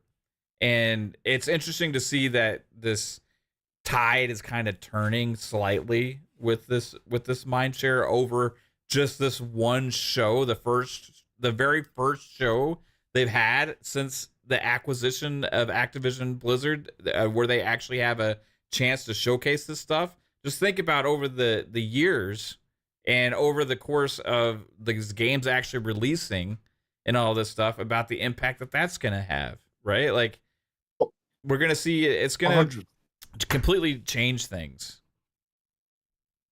I will say, I think with the lead up with the FTC versus Microsoft, we see they've been in the limelight because of the CNNs, the NBCs, and all these news channels were covering this court case, and it was so being transmitted to a lot of people that normally don't know what Xbox or know. So a lot of people are had their eyes on Microsoft and what was going on, and they know Call of Duty. So I think a lot of people like, oh, okay, I know Call of Duty. Okay, let's see what this is all about. And they saw that, okay, they didn't find them in the wrongdoing, so here's the first showcase, and boom, and there's this uphill of like positive engagement turned out from this, and it's really great to see, because now with this Fire Stick being introduced, now people that are like casuals, they might pick up a Fire Stick and just to see, let's see what this Game Pass is. Let's see. A lot of people might, if it's happening, if it's like a software thing that they can update existing Fire Sticks. A lot of people already have Fire Sticks. So if that's the case and they get like, oh, I got a Fire Stick, let me see if and then boom, it has an update, and boom, there's Xbox Game Pass, and then they subscribe to it, and then they see all these games that they can access, and they're like, oh wow, I can play all these games for $17, and it's kind of like a Trojan horse into, well, the streamings are, it's kind of cool, but let me see about getting a physical, and then boom, let me get a Series S, Sony, $300, and I can get into it, into the Xbox ecosystem. In that case, and I think that's where we're seeing an uptick with a lot of consoles being sold right now. Is just people like don't have access to Xbox, so they see the Series S being a lower option point to get into the ecosystem, and they're doing that. And now with this, even more casuals, kind of like the Wii, grandma even had it. We could see that too. Right on. Bold Alpha Wolfpack member for 6 months with the $2 super chat says they'll hit them with ads in between shows too. Mav. Yeah, you never know. Like, we're on Amazon, those ads could pop up, right? Jax82 with the $5 super chat says, I've tried more games I never would have tried before, because of Game Pass. Great service, best deal in gaming, and you get discounts. And it's only going to get better. The deal, like we talked about this, what was it, 2 years ago, Pong, 3-bit, when we've started talking about Game Pass and what the future could hold for it, and how the value just exponentially grows year over year upon all these releases. As all these games continue to drop, and they made acquisitions of publishers and all these other kind of things, like the value got stronger, and it was already too good to be true to begin with, right? But they just keep adding shit, and then you have third-party deals. Remember when Outriders was announced that it was coming to Game Pass day one? That was like the first big kind of like third-party day and date release, right? That wasn't like some kind of indie thing, and it was like, oh, this is new possibilities, right? We talked about it back then. We're like, opens up a new can of worms. This opens up our whole thinking to what's possible now. What kind of games could go their day and date? Since then, we've had tons of kind of bigger games go day and date onto Game Pass, like either on PC or on console or whatever. And you really never know what to expect from the third-party stuff, but the first-party stuff's getting stronger in and of itself, and even bigger, big, huge games. On it less and less. Like they're having to rely on third-party less and less with the more studios they require. So that's a cool problem to have. Now they have Activision and Blizzard, and there's a lot of good conversations in the chat, by the way. Like a lot of people are pointing out a lot of good points. So shout out to you guys. Oh shit, specialist here. Oop. Specialist Jasper. Yeah. Hey man, what's up? I'm man? here. Dude. What's up? It's going pretty good. No roommate yet? Well, I got one today. He just left to go run, so I got like 30 minutes. Right on, dude. Thanks for hopping in. Just watched man. the rocket launch, and he left, so I went to go. I was like, screw it, I'll jump in with you guys. Nice. Hey, Nice. haven't Nice. seen you in a long time, Jess. We're while we have you for your, I don't know how fast your roommate is, Yeah. so we'll see. But the Fire Stick thing, like, how much of an impact do you think over time that something like that could make? Maybe not necessarily the Fire Stick itself, but I think the overall idea of what they're doing is getting Xbox in many places as possible and putting that out in front of people. Like, we have the Fire Stick, we have the Samsung TV, so it's like it's not necessarily the Fire Stick itself. It's just about getting your brand out to as many places as possible, so people see it and recognize that over time. So, if they keep doing that, then I think it's better for the Xbox brand itself, because as you all have been saying, it's not about the plastic box anymore. It's about just people trying to get people into the ecosystem. That's how they get those 3 billion gamers or whatever they want. Yeah. And I do wonder, like, Fallout was Amazon show, right? Yeah. That was on Amazon. So someone mentioned that someone made a post. It was Panos Panay. He's the product maker lead at Amazon, and they basically had a post yesterday where I linked the article if you guys want to read it, but essentially it's talking about all the features of the stick, and then it goes into it mentions like two things. It mentions Fallout in the article, so it says all the stuff about the Fire Stick, and then it basically is like an expanded universe for Fallout fans, like Xbox app arrives on Fire TV devices just in time for Fallout fans. This is on the official Amazon site, and then it goes into like how you can play like graphically intensive games like Hellblade and stuff. Very cool. It's kind of like coming full circle. I wonder if how good Fallout did. I wonder if that. Well, I think to do with it, but also Amazon probably sees a benefit in that because they're like, people want to watch Fallout, people want to play Fallout. Like, let's come together and like make shit happen. Like both of us out here. Oh, exactly. And then there are people, they love Fallout and they want to play it. And boom, they're playing it on Amazon. It just that whole ecosystem. It just goes hand in hand at the moment with this deal. I didn't Benefit even think about that. Companies. Fuzz's camera's frozen, but you can hear us, Fuzzy? Yeah. No. Okay. He's just very Yeah, he's still. just I thought he there, was just very super focused. Yeah. No, he said he had to reconnect. So Okay, yeah, it's just weird that his box is still there, but that's fine. Yeah. But like I was thinking about this guy's like, okay, they're talking about the Fallout thing, and this ad that you, or not ad, but this article that you showed us, 3-bit, like, imagine watching the Fallout show, right? And this is kind of the future that we thought like it was gonna go with some other things, but imagine watching the Fallout show, and like a little box goes in there to like click on it, and it launches like Fallout 76. Yeah, it could be or like the Game Pass app. Yeah. Because Amazon has this feature for actors, like you can pause a scene and then you can see which Yes. actors are in the scene. So it'd be kind of cool. X-ray. Like Yeah. this comment is referencing Fallout 76. Press here to play Fallout 76. You know, that would be so sick. Prime You has do it the like- best for me. I know everybody has their own favorites and stuff, but Prime has like the best like player for me. Like accessing the content, the interface too. If you know how like you can get subscriptions and stuff to different channels or do free trials and all that kind of stuff. Yeah. Within the actual app on Xbox and Amazon, you can actually cancel the subscriptions that you have, the add-ons and stuff like that.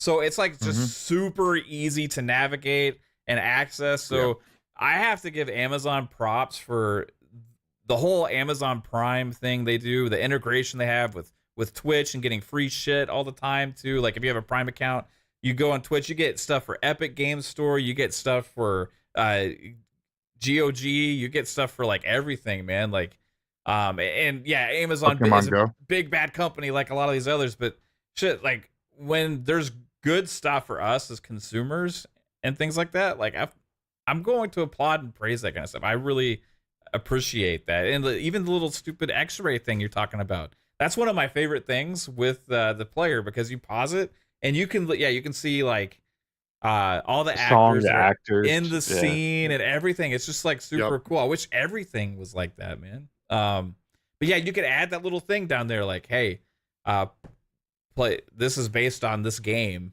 or whatever, go play it. Download while you watch. Yeah. While you watch, or something like that. Or you don't even have to download it, bro. Like it's streaming, you know. I will say like the only downside to that is like, are they gonna make that feature for like a video game show when there's only like a few video game shows like every year? Like, is that something they're gonna invest their time into making? Depends. Is the Gears of War show, that's Netflix, right? Yeah. So yeah, that's a good point. Yeah, Netflix has their own gaming thing now too. I'm just mentioning Fallout because I feel like they would have already done some with Twitch like integration if that was the case, because they own Twitch. But maybe Fallout is the thing that drives them to do something like that. Yeah, right. Yeah. And they could drive with Microsoft maybe in the future, but hey, you know what? That next game, because if Gears hits, they're like, okay, that next game IP that you want to make into a show or a movie or whatever, put it on Prime and we'll do this for you.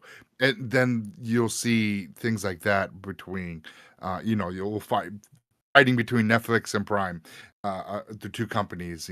They both have a stake in this, and Xbox is like, how about we put you in the Game Pass? How about that?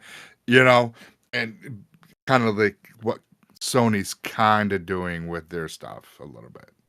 Yeah, I just mentioned Fallout because in Amazon's official announcement of the Fire Stick, they like bolded like Fallout in the article. So I just thought that was interesting that because obviously they're working on the Fallout show, but to put it in the announcement with the Fire Stick, I feel like that has some sort of like significance to their partnership. Like it could be that Fallout show did so well that this could be the reason why they had like negotiations for Game Pass being on the Fire Stick. I mean, it is also their biggest original show, like within a few months ago. So like it could just be promoting that too. Yeah, that too. It's crazy for them. Like Fallout show became the big show, not the Halo show, right? Even though the Halo show is still good and big for Paramount, but like Fallout show like took off to another level, bro. Like it's launched a Fallout game to another level. What I wanted for Halo. They stuck to the lore. They stuck to what people liked. They didn't try to change it because of something, you know. That was the whole thing with the Halo. It was like, Yeah. you fucking keep the goddamn helmet on. That's all I guess. Went through the entire Battle of Reach with no armor. It's amazing. Right, bro? Don't even get me started. Come on, we like that. We like season 2. See, the ending of how it ended was phenomenal. Like it made sense why Master Chief wasn't in the suit. It made sense, but when the It first made season, sense, but it's just still fucking stupid. yeah. Well, no, you don't want to see Master Chief and his, his regular dailies running around trying to save Reach, and it's like, no, dude, what the fuck is this? Come on. Yeah, but the main problem, like, I accepted Halo for it being like a separate show, but I feel like why Fallout is such a success is because it literally just feels like an Fallout. episode of the video game, or it No, feels so 100%. attached to the universe. So for people just jumping into the Fallout universe, they were just like, "Oh wow, this is very unique. I love the setting. Where can I experience more of this?" And then they jump into the game. It's like, wow, it's exactly like the show. Yeah. And it kind of goes hand in hand. And I feel like Halo kind of took that for granted, and in some ways where it's like, oh, I can make my own thing. Fallout kept the fun Yes. that you find in video games in the Yeah, show. Yeah. They didn't try Yes, it to remove the fun, which is why everybody started playing the games in the first place and make it some serious adult-driven drama. Even though there was obviously tons of adult stuff in there, they kept that Yeah, same making mentality cock with the explodes. show. And so, like you said, 3-bit people looked at the show and said, "Oh, like this world is crazy. This world is kind of cool. It's kind of fun. It's kind of strange. Like it's like everything." Let me go check out the games. Oh, the game's exactly like this. Okay. All right. And it just translated very well. So they did a great job with that part of it for sure. Yeah. And I think that will happen as well with the Gears of War if they stick true to that. And I think that it would also be a successful hit as long as they keep their guns and it doesn't try to, change a lot of what made Gears.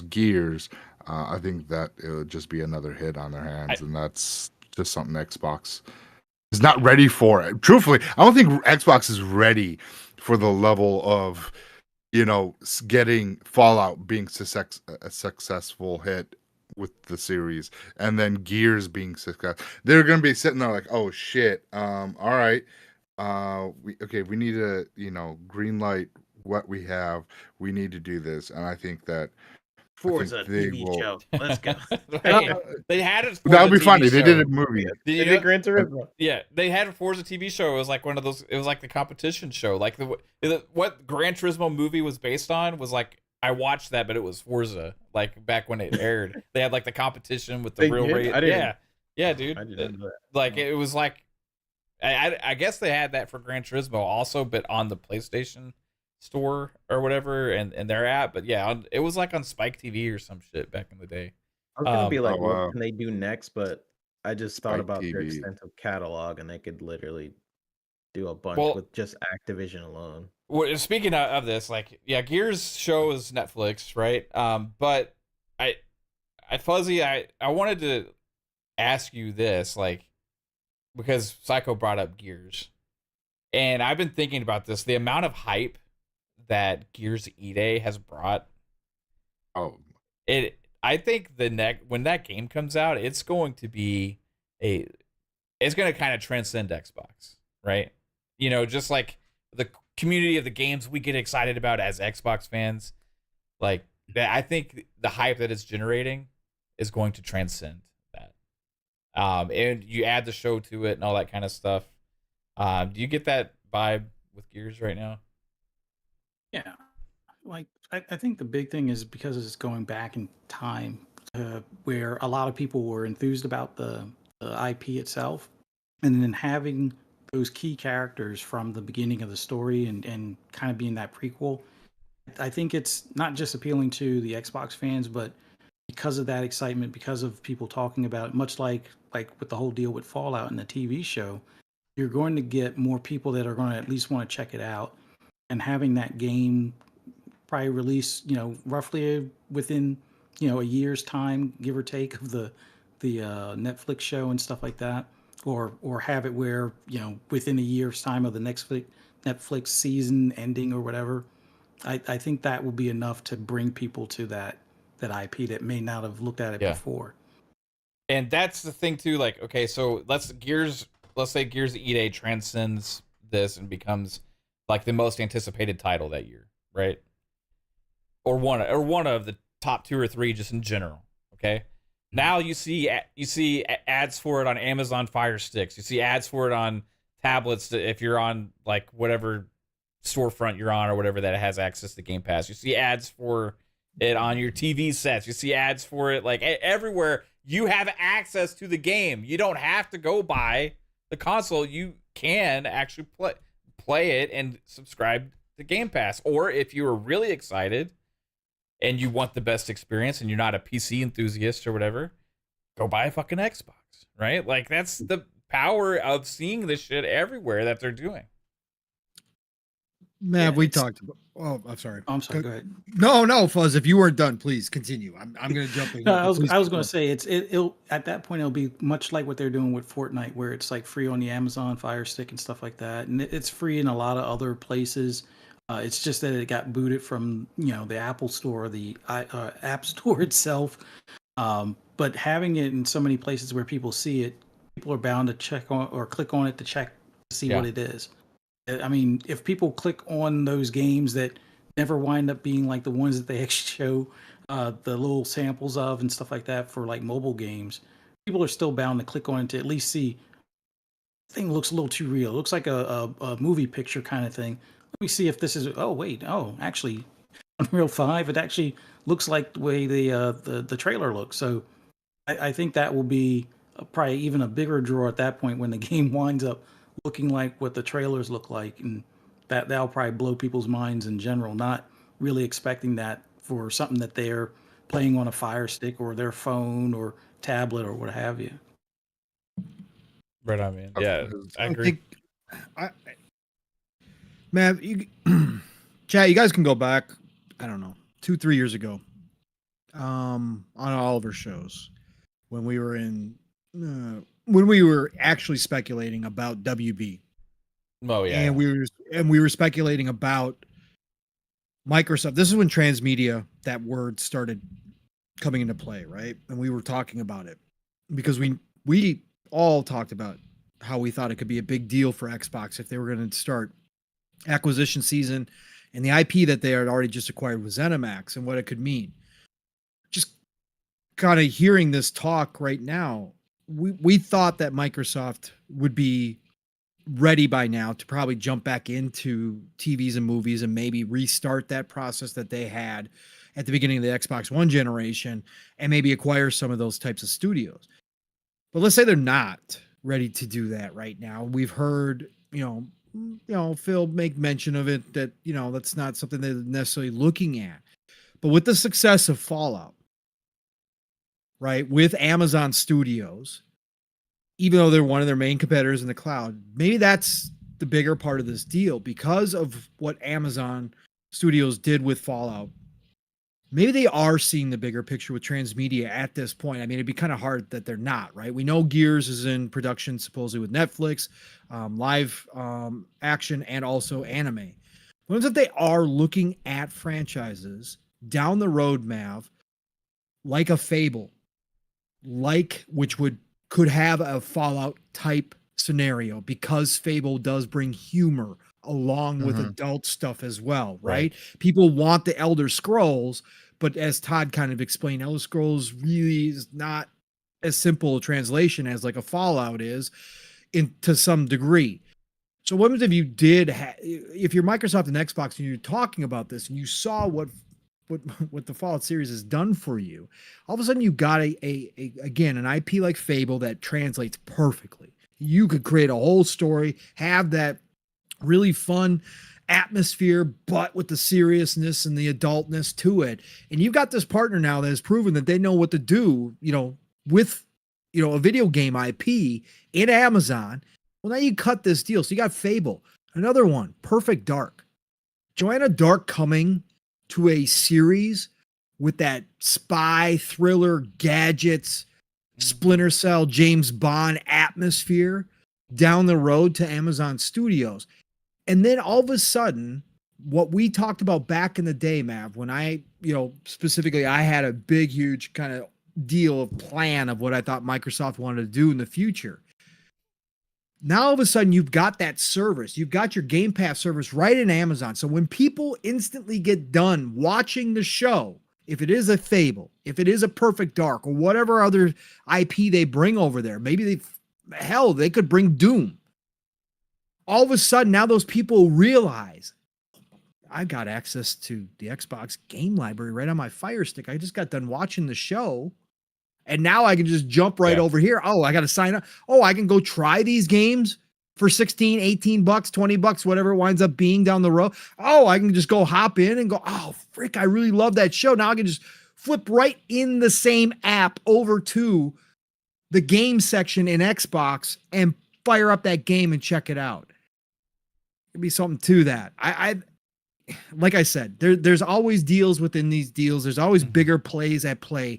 Maybe there's more to this partnership. Maybe the Fallout series really opened a lot of eyes at Microsoft and Xbox about what is successful. Again, I'm not trying to take away from what Halo was Tomb Raider or Halo Game Pass? did, but excuse me. Tomb Raider and Game Pass day one? Yes, but Mav brought up Tomb Raider. Oh, Mav okay. brought up Tomb Raider too as well. Absolutely, Jasper. That's what I'm talking about. I think there is something to this partnership maybe down the road with Transmedia involved where we see more of that IP that Xbox now has translated to shows or to movies or whatever the case may be through Amazon's own studios. And it's all right there because, again, the people don't even have to think about it. They just go, oh, that's right. Xbox Game Pass is right here. Let me go check out the game because I just got super excited about the show. I like it. I like it a lot. I like it the more I think about it, potentially. But you don't need a console. It shouldn't say that, Pong. Well, that's the future, folks. Matt Piscatella came out this week and laid it out. Right? Matt Piscatella is speculating, but he does know stuff. He's been in this industry for a long ass time. And he sees the data. And he said Xbox has got one more gen of hardware. Right? And then he said PlayStation's got 2 more gens. And he said Nintendo's got, I think, 3, I think is what he said, before they're out and they go digital.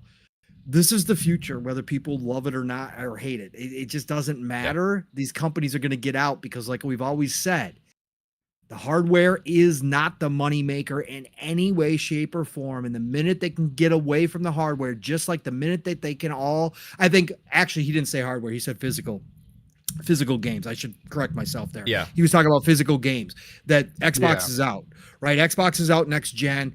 I'm sorry. My apologies. I didn't want to misquote Piscatella. He was talking about physical games. They will leave the hardware as soon as it makes sense, right? They will leave it behind because it is not a moneymaker. In fact, it loses money out the gate usually. In this gen, we've seen that we haven't even gotten the price cuts that we normally would because of everything that's gone on. So they will lose the hardware just like they're losing the physical discs as soon as they can. Whether you love it or hate it, it's going to happen. So, yeah, they're just planning for the future, Mav. I mean, they're ahead of the curve this time around. Again, they're ahead of the curve, but I think they're on more spot on the curve right now than people want to give them credit for, obviously. Yeah. And I think this is going to probably put them in a position to lead the way into that digital future like we always thought they were going to. Yeah. And a lot of the conversation becomes about like, oh, so we need to save physical. We need to save. There's just no saving it, right? Like, do we put CDs in our cars anymore? Right? No. Right? No. Like, but do I still have all my CDs? Yes, I do. You do because. But I hate giving it up, but yes, I understand too. But there's Can you buy enthusiasts. CDs today? I know you Yeah, can you buy can. like You You can. can buy vinyl. LPs. You can buy LPs and vinyl, Vinyls have made a comeback because of collectors and enthusiasts, right? which is ridiculous. The price points on those. Yeah. Get the It's not. Where they have like special editions Stupid. that the artist Yeah. release. This gives them something to sell. Something else right, to sell, which is great for the artists. Right. Again, the artists make more money off that shit than they will ever off of digital streaming. We know that business is shitty for the artists themselves. But yeah, continue. Sorry. Yeah, no, it's just if technology is going to go where it goes, right? Like most people watch movies on streaming services now. Like or TV shows. No, and all I that only kind of buy stuff. VHS because I'm a collector. Yeah, it's just there's not really stopping that train, because also there's a lot of benefits to the advancement of that technology for the consumers as well, right? Like there's certain things we can do that we couldn't do before. File sizes are irrelevant. You can look at Call of Duty for that, right? There's a lot of different things that now, because physical is kind of going away, it opens up different avenues. Now it opens up the thing we should be asking for is better rights as consumers for the digital media that we have. Correct. Right? Yes. Yes. And not to like Yeah. salvage the past of nostalgia for our physical. Now And we saw Steam kind of get heat for that a couple months ago, where people were like, "If you can't pass on your account to like your son or whatever, right, you're getting heat for that." That's one of them. is outdated. Like the rights for consumers of digital media is completely been overlooked and outdated for a long time, and companies get away with abusing that, and that's what we should be really striving for, because that is the future. It like devices and technology get smaller and smaller, internet gets better and better, and shit, like people wear glasses around and it can fucking translate words for you and take pictures and video, and you're going to be able to in the future, who knows what 10 years from now, who knows what kind of things we'll be able to do with technology and all this kind of stuff. But like gaming, we've been living in the past for a long time because we've been clinging on to it. Like gaming has been the one thing where like Phil said it in an interview talking about physical media is like gaming consoles are like the only things that still take disc. So even getting manufacturing for those parts and stuff and like it's just kind of bloated and more expensive than it should be and more ridiculous than it should be. So over time, yeah, this is gonna phase out 100%.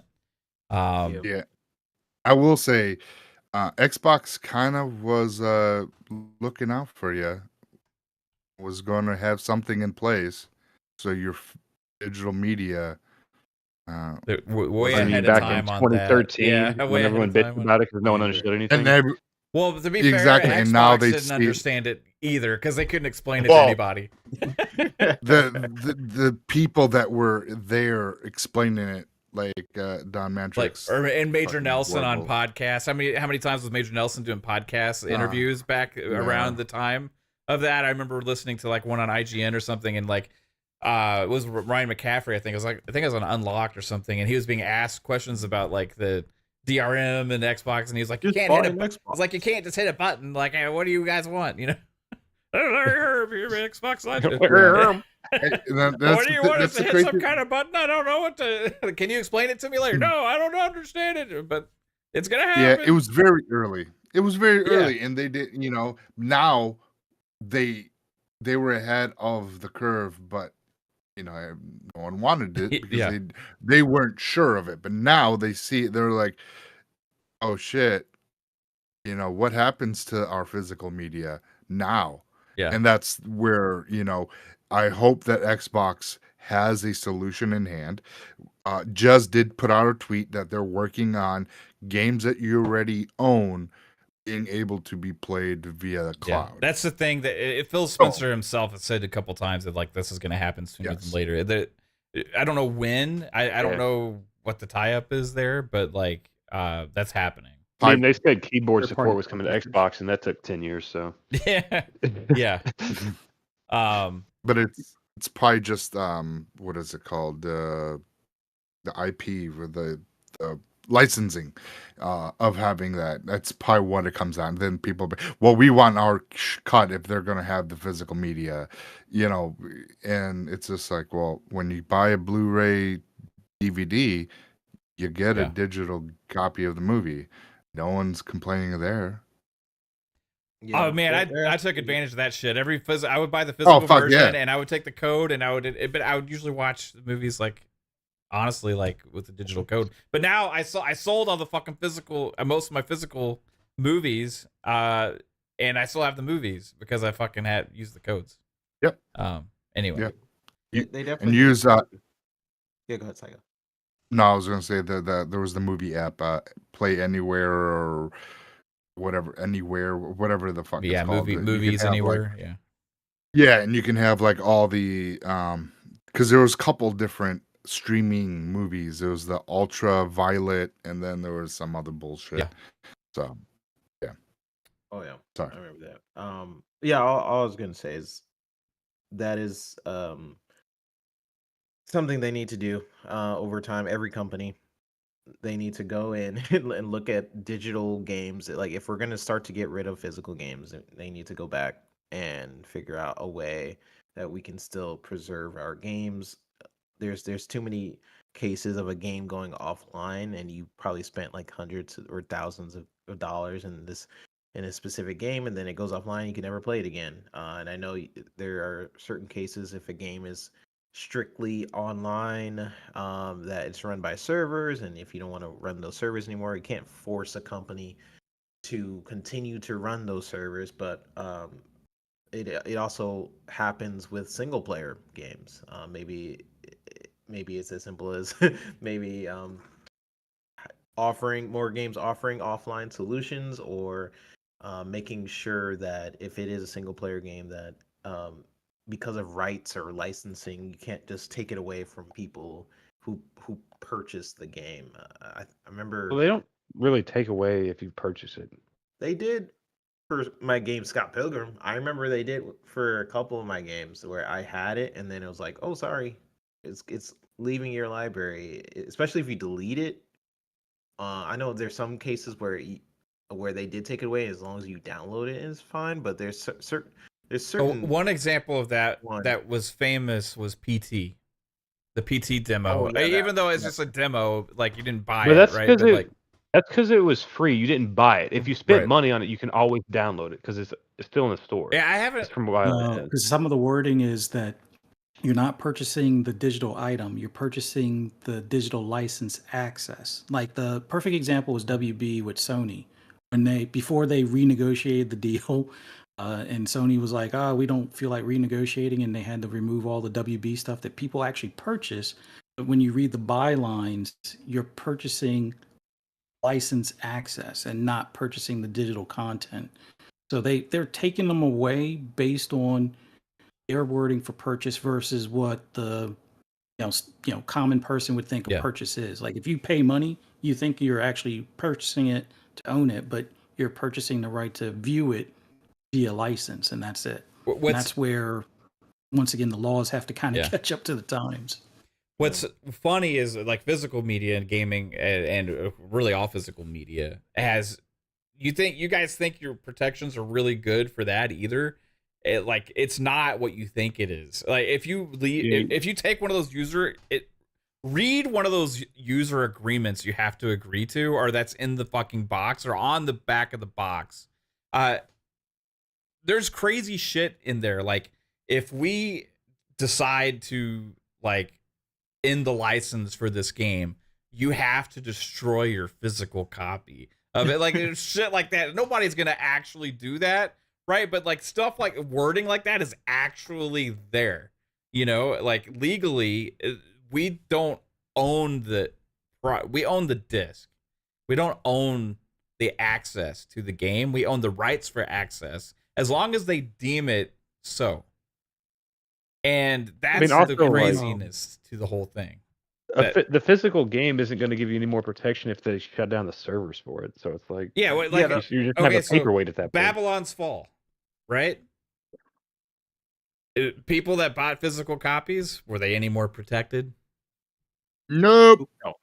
Well, and that's what I'm saying for there's going to be cases, I understand, like for online specific games, companies are going to look at like 5 players in their server, like, okay, I'm shutting this server down. So in those cases, like maybe offer a offline solution. If not, then I'm mostly talking about the single player type games, or maybe there's something weird with the licensing, or maybe you have some soundtracks or something in there, and then you take it. It's kind of like it happens a couple times, but I just feel like if we're going to start relying more on digital, then what people like about physical, besides just having it on your desk or whatever, looking fancy, what people tend to say is the benefit of having a physical game is the fact that you own it, right? You're like, this is my game, even though it's not really true anymore, because even a physical game, you put it in, it accesses mostly like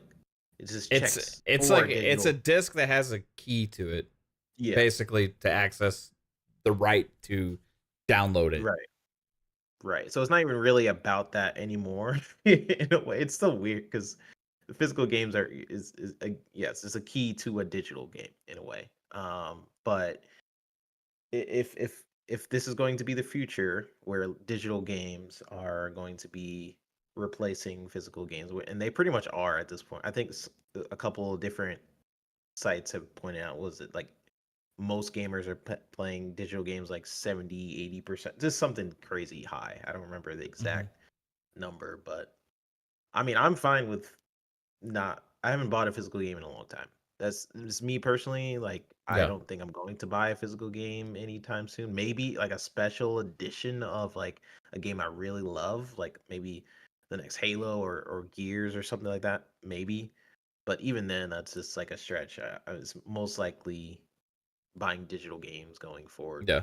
Like, Yeah, don't like I getting think like for me, like eventually I want to get to the point to where like if I do want to collect physical stuff, like I want to like start a steelbook collection. I think that would be cool. Yeah. Like Yeah. if you really want something on your shelf, but It's like a collector's thing, you know? yeah. Because there's no quality difference. That's the benefit you could say for music or movies to an extent, right? That there's an actual like quality difference because you're not downloading and playing your movies usually, like you're just streaming them.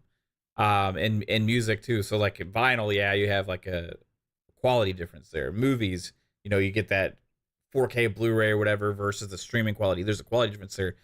Digital and gaming, downloading the digital version, like a physical disc is just accessing that same thing, you know. So it's not. There's no difference there as far as Honestly, it would goes. be worse quality if the game ran off the disc because your disk Yeah. drive would read it slower than it could load it from your SSD. Right. So yeah, which would hold things back. There's a lot Yeah. of aspects to that I don't think a lot of people consider. Like a lot of people want things the way it used to be, but like that would mean like getting rid of a lot of the online and functionality and bigger worlds and like better loading and all these features that we take for granted now. And games would be more like Nintendo, right?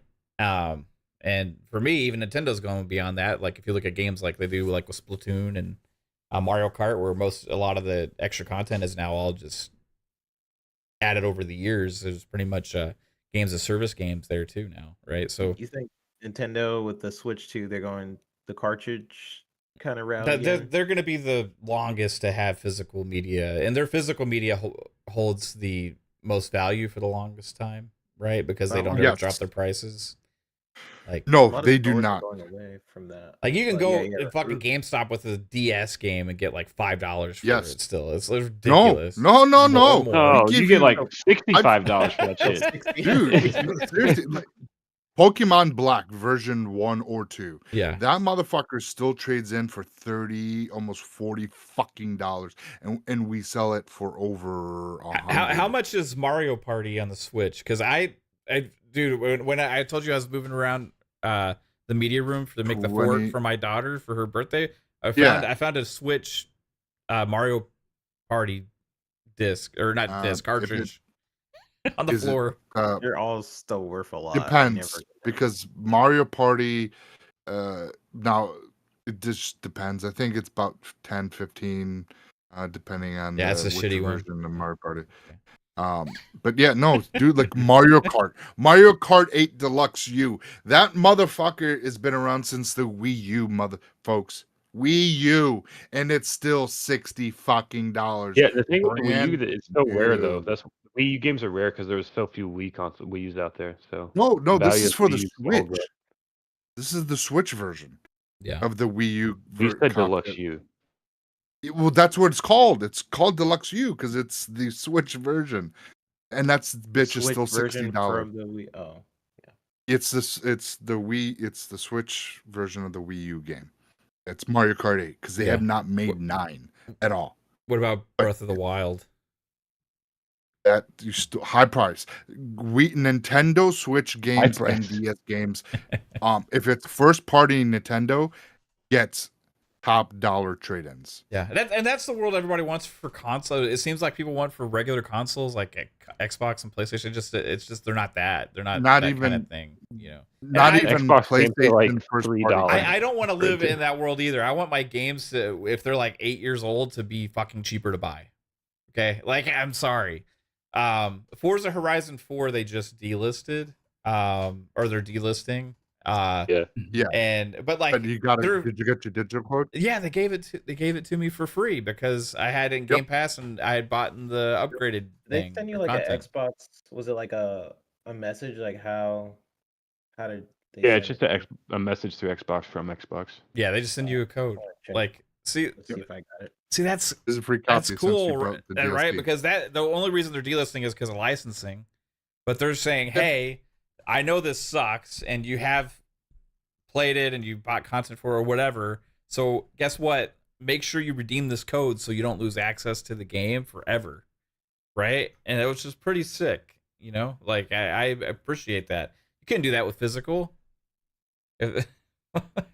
Like No, there's The thing exactly. you can't do with physical is game share. I mean, other than take the disc out and then put it in another console, but then first console you can't play it. So right, but it is a thing too. Like forward compatibility, people don't think about that. Like in the future, these things aren't going to be playing disc, right? Mhm. So, in order to play the older games in the future, you would need to have your older system still. Console. But for me, if we look at the way I would rather things work, would be what we had with the Xbox One to the Series X and S, where all your games carry with you, and also a lot of them get upgraded and free updates. Yeah. That I don't know. That sounds more awesome. Including also, guess what? We got 4K and HDR on original Xbox games, and all that Yeah. kind of shit. Like I don't know. But that's some hungry devs you're making because you're not supporting them. Oh, fuck them. I don't care. Support the devs.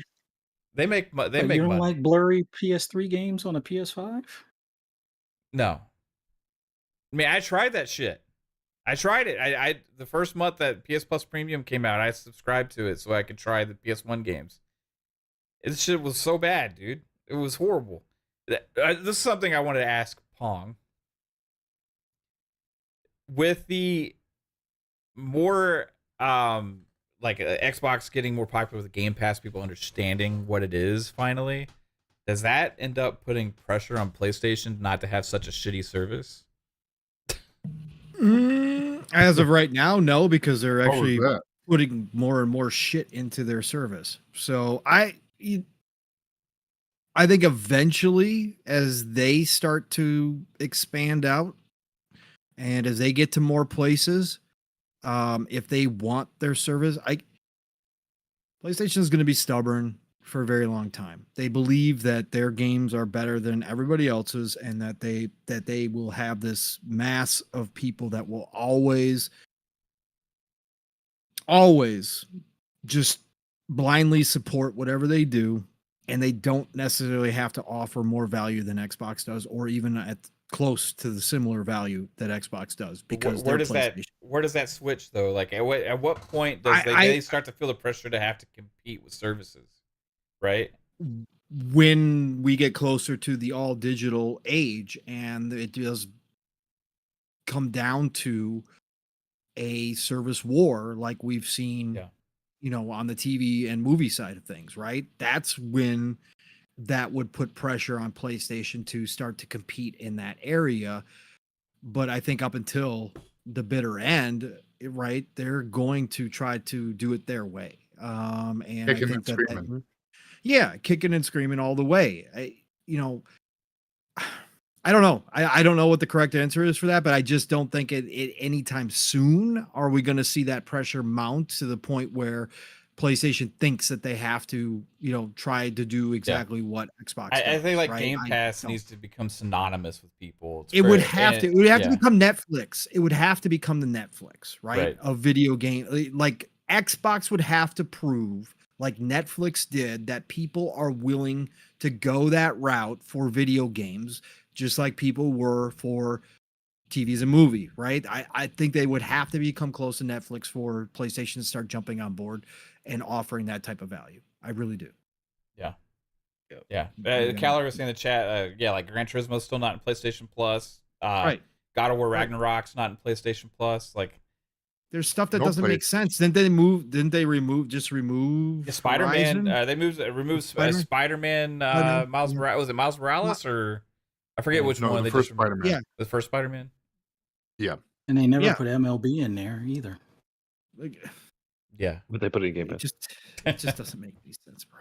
Yeah, it's just like, but they don't ask for nobody's asking Right. for that stuff, No, right? And it's no. like, at what point do I think like Xbox becomes enough of a player to where PlayStation guys are like, hey, our service is like pales in comparison? Because just this year, Age of Mythology Retold, Flight Simulator, Indiana Jones, Avowed, right? Hellblade 2, Ara, History Untold for the PC. There's more. Stalker 2, day and date. Like you could just keep going on, and there's also all these like games like Flintlock and Kunitsugami, Path of the And Call of Goddess, day and Duty. date. Call of Yeah, fucking there's Duty, the yeah, whole- that little yeah. game, right? Call of Duty. Who could have They just put forgot Diablo about in that there. one? Yeah, they just They put put Diablo like in. all of these things. Like you get Right. your subscription, and there's nobody like I see from the PlayStation community or the casual fans that are like even care that they are being asked to pay the same price, or actually some instances more, for something that does not have anything that pales in comparison to that. Sony's answer was to put a bunch of old ass movies and give it to people. Like, hey, how about this? You know, we're not going to give you our games.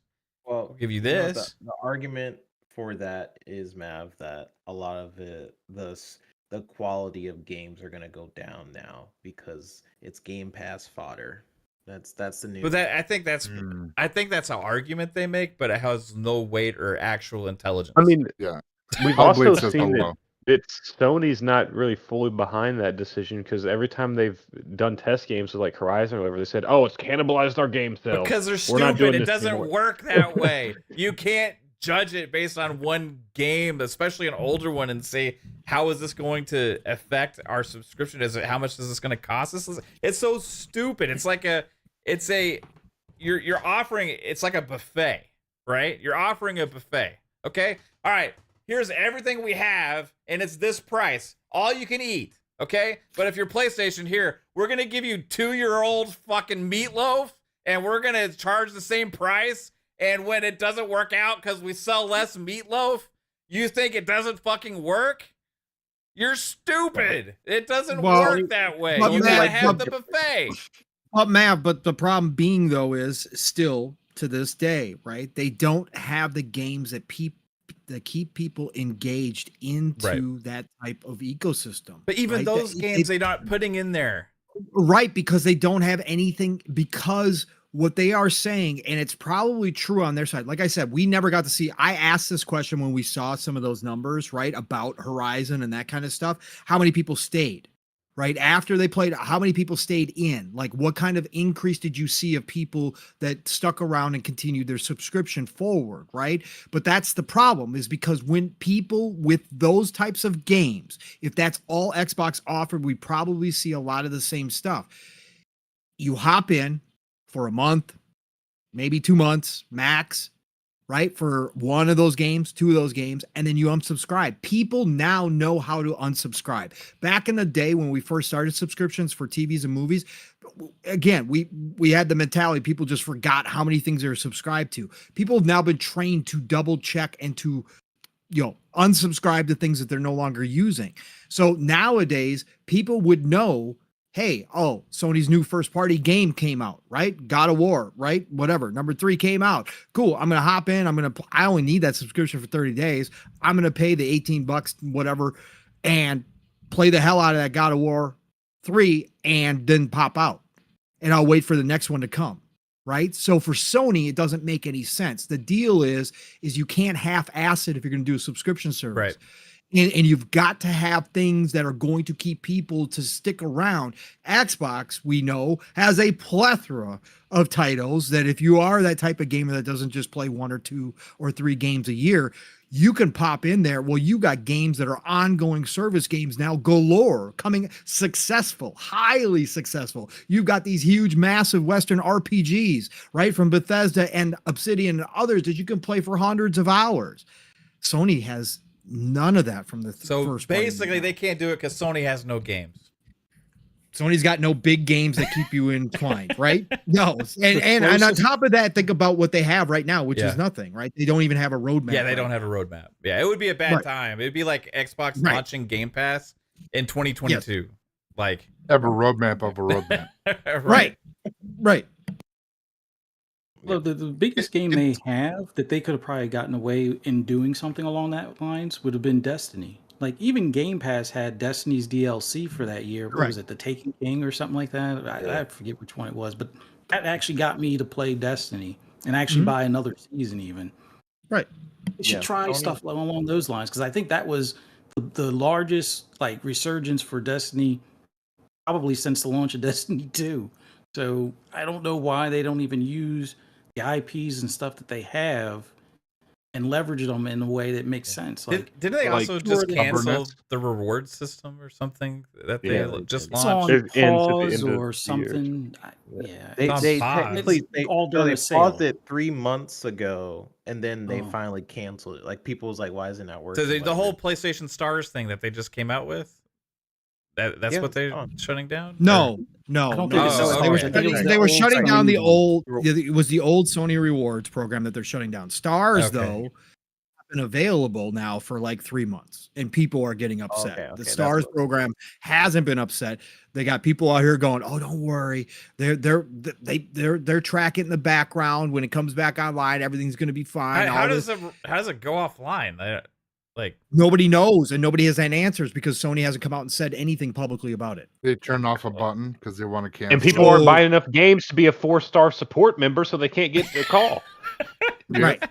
Right. So that's gotta been the wait problem and- with Stars, but the old rewards program is what they got rid of. So that was normal. And but they're going to right. continue if you've got a PlayStation credit card, they're going to continue to allow you to get points and all that kind of stuff. So they're kind of continuing in the background. Just new people can't sign up for it or get access to those points anymore.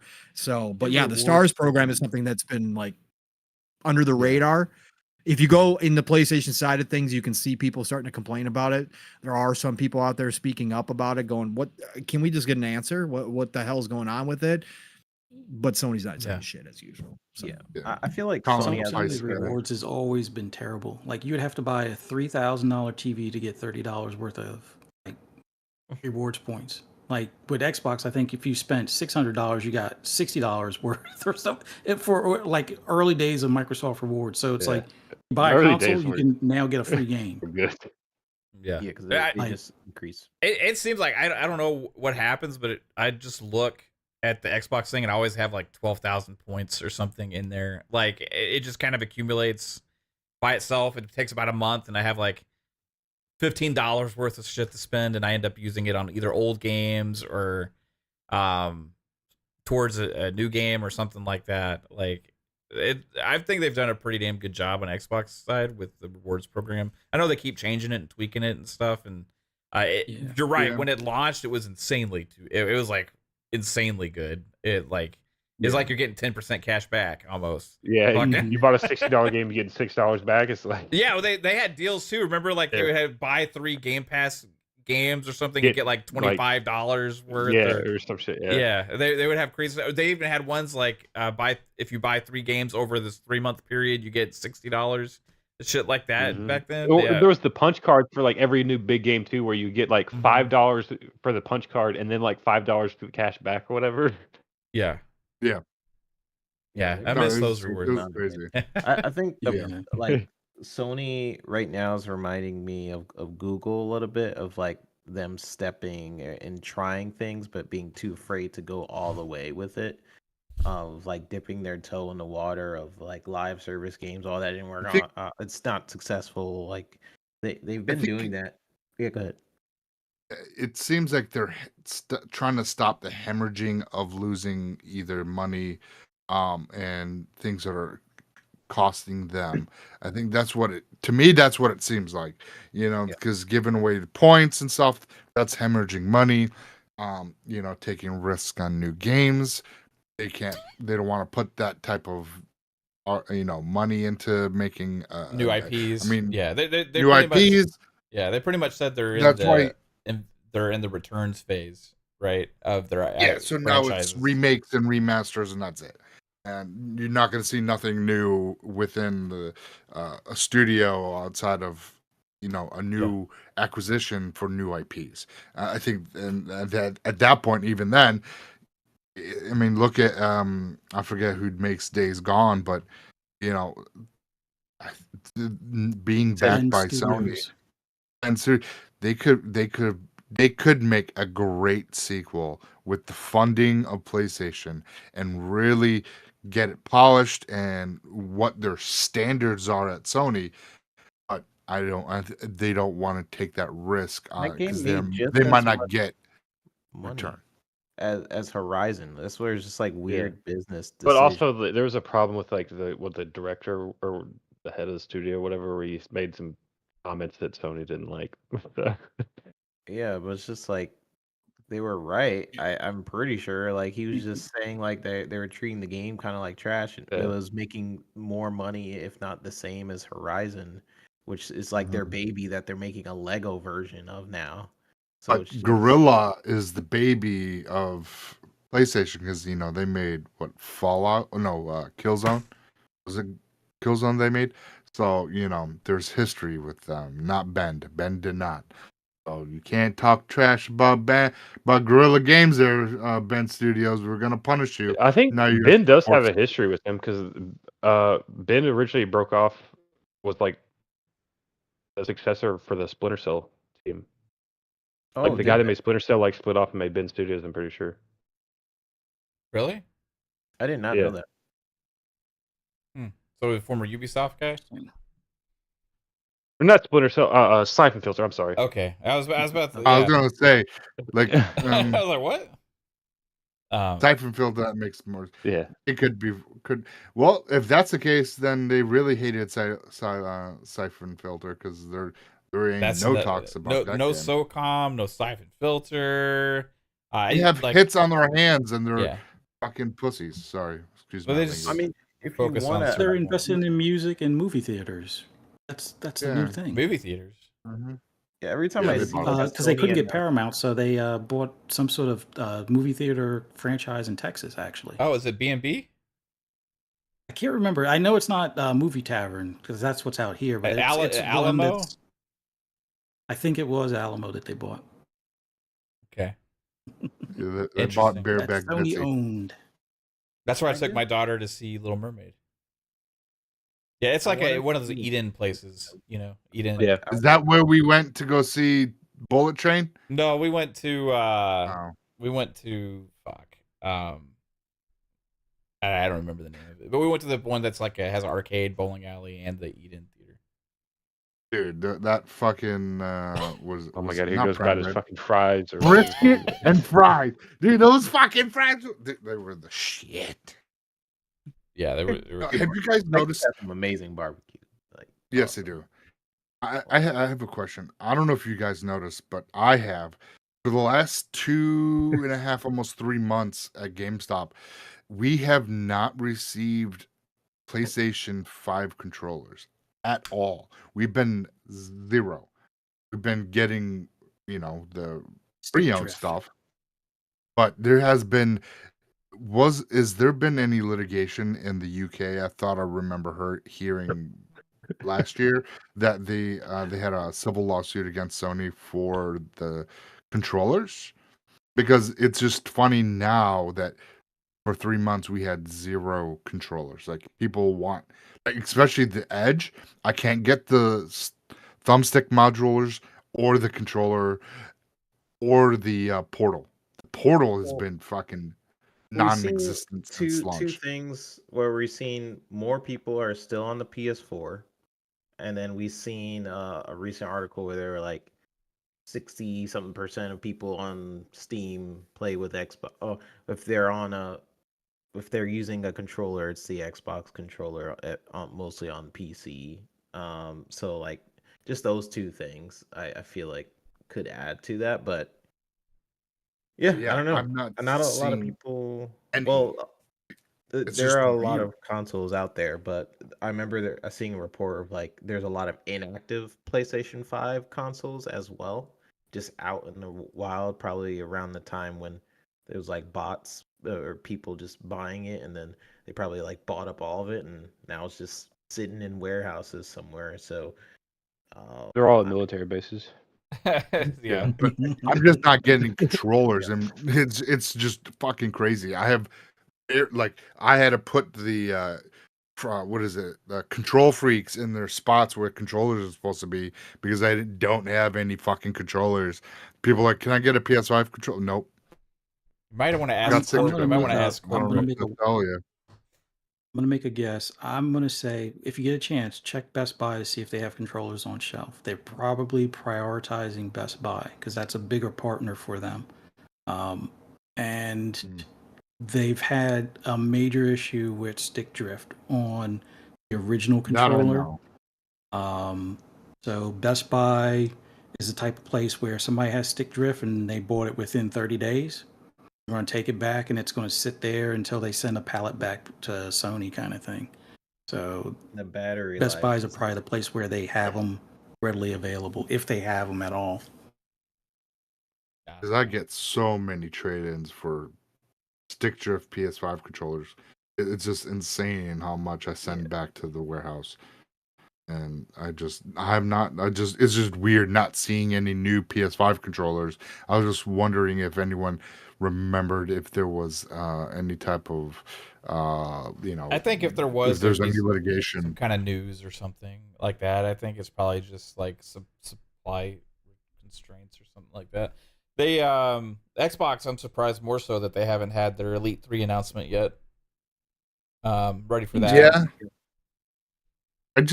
I I wonder feel if like they're people gonna. have been saying that for like 2 years. It's Yeah. Gamescom. It's good games. Yeah, Well, they Gamescom. did say they have announcements for hardware later. Well, they This- did the though. showcase. That was the Series S. No, revision, there and was more announcements outside of the 3 consoles. they said they had more. When did they say that? It was after the showcase, dude. Really? It was like when Phil Spencer said Oh yeah, at the interview with Fuckface, he said that Ryan. we have more We'll have more announcements. talks about more announcements with hardware because This year the or just showcase in the future? this year. Okay. This year, because the showcase was more about the games than but because people were expecting to see the handheld there, and that's where it's like, okay, we're getting an announcement for something, because that was the whole announcement, a handheld thing that Ryan was talking about with Phil. So Yep. I we'll probably see. You probably see version the Elite 3 there. We'll probably see whatever else they have in. I don't care. They can There have was, Elite Series 5 out. I'm not buying that shit again until they fix the fucking quality. There was the right bumper. There was the canceled like console things from, I believe Jez was pointing out, like the 2 or different console versions that was canceled from Xbox. I do wonder if that's further confirmation that like the next one is coming up if those are kind of leaked out, but then the new one. Well, that was a 2 They- terabyte all they're- digital. They're getting ready to announce something. Tom Warren on Twitter earlier, kind of had real quick before we get everybody out of here. Pong, I wanted to ask you about this because we were talking about it before we went live. Special Nick had made a tweet. He's talking about the no console needed thing that everybody seems upset about or whatever. He said no console needed is 100% tone deaf.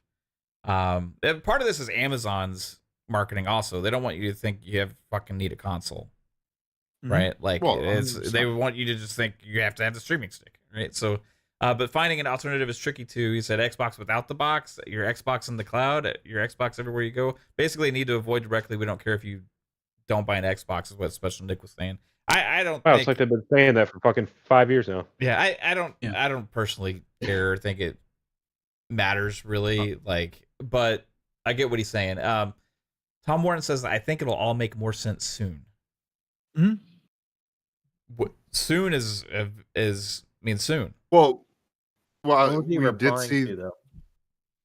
Well, we did see that UI, that mobile UI for on that.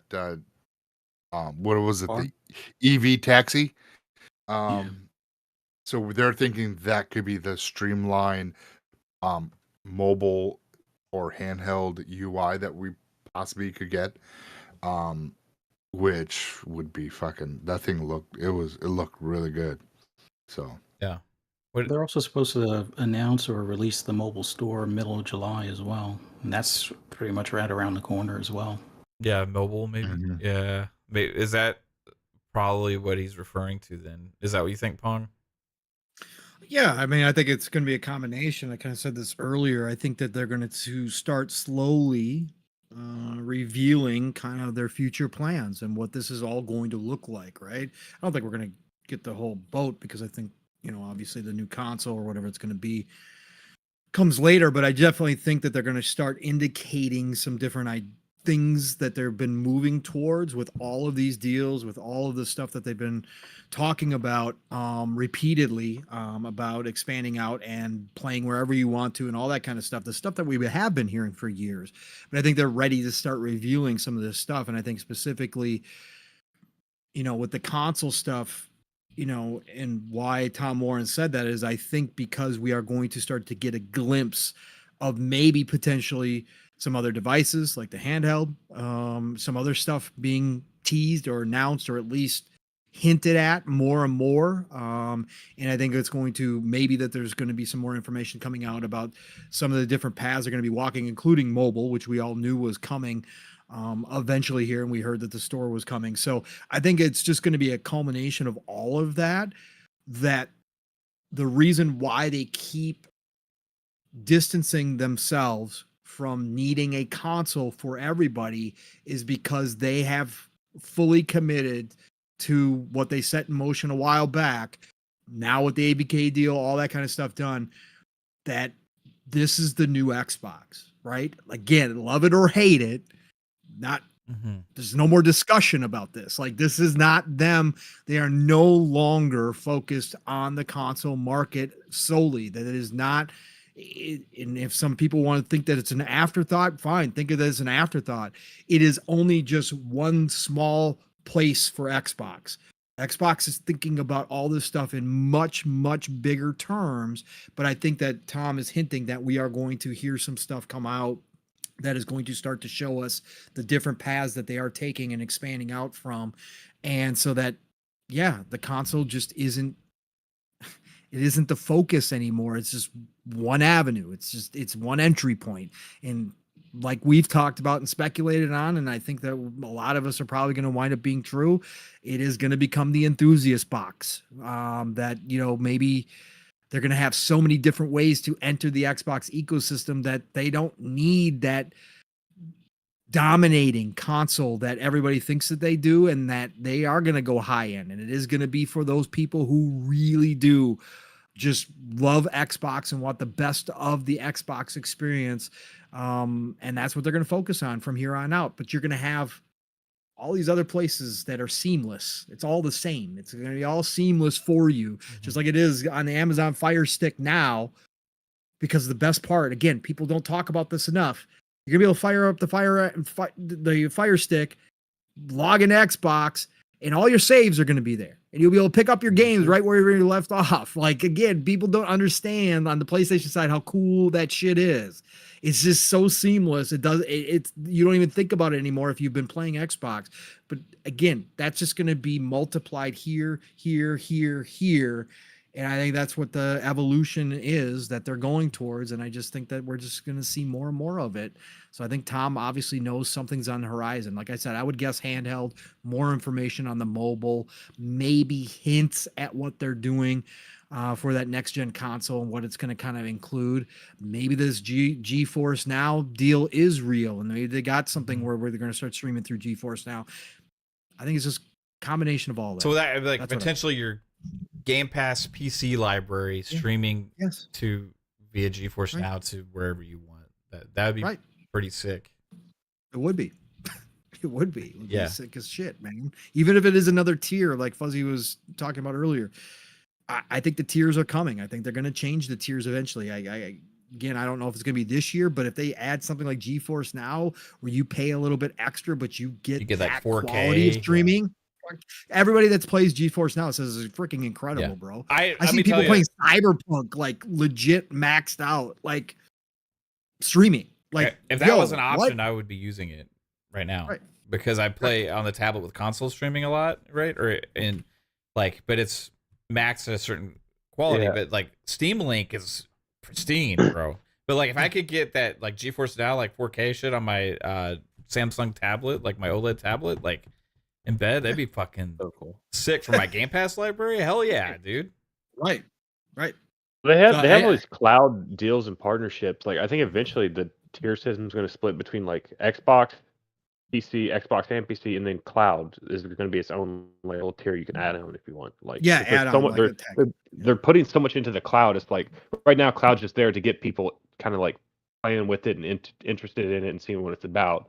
But eventually it's going to be its own little thing that you can subscribe to. Yeah, this is about mobile like as well. I don't know how they're going to implement that, but like So I do know they want it to grow. I remember in the FTC case they were talking about how it's not a significant part of their business yet in terms of how many people are using cloud but what they was saying what they wanted to use a cloud initially for was just so people can like sort of test out some games and things like that, like instead of installing a game like I'll just try it out in the cloud, which you can still use it for. But I think when you start to put the cloud on devices like the Fire Stick and things like that, it's almost like a full circle moment where like, okay, maybe I can have full experiences on the cloud, and it's only going to get bigger from here, which makes deals like the Ubisoft deal. I think they said it was in perpetuity, so I guess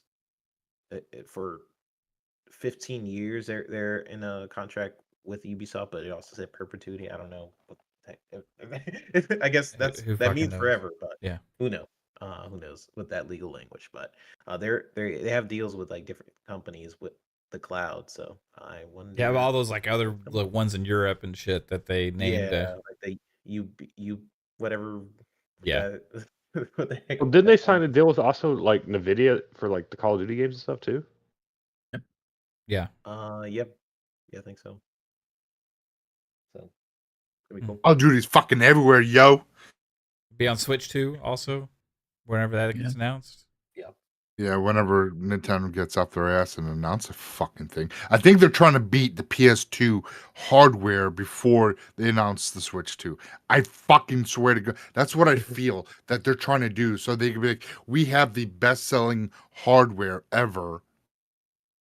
Come buy the next one. Yeah. It's going to get announced at the end of the year. It'll come out early next year. Yeah. No, we have already heard that it's the Q2 summer of next summer. So that's probably going to get pushed back to holiday, guaranteed. But yeah, they got to avoid the GTA launch. Yeah. Oh. Which they say. Once GTA can play on the Switch too, then that ain't happening. I don't think. I don't know. You think? Hey. No. I would not be surprised. It could probably run GTA 4 now, the Switch 2. What if the Switch 2 could run GeForce Now on it? Oh, I thought you were gonna say, what if the Switch can run GTA? No. But what if you could access your game? Imagine like the Switch 2, they allowed the access to the different cloud subscription services just as applications. I mean, as long as the Wi-Fi chip in it, you don't have to stand right next to your router to get a single fucking bar. Then yes. Oh, you'll have to connect it through your phone and use your phone as a hotspot. And well, I mean, that's the future of what the Xbox handheld's probably going to be like, right? Plus, also you have the native experience, hopefully. Like, well, if they implement Orion, then yeah, because it's gonna be low latency, no bandwidth, hit the bandwidth, so it's gonna barely use your data, and that's Yeah. the biggest thing. Maybe If they'll you can start having use like certain games are if you running. can use your hotspot on your phone with your handheld, and your data is barely moving, and dude, that's a game changer.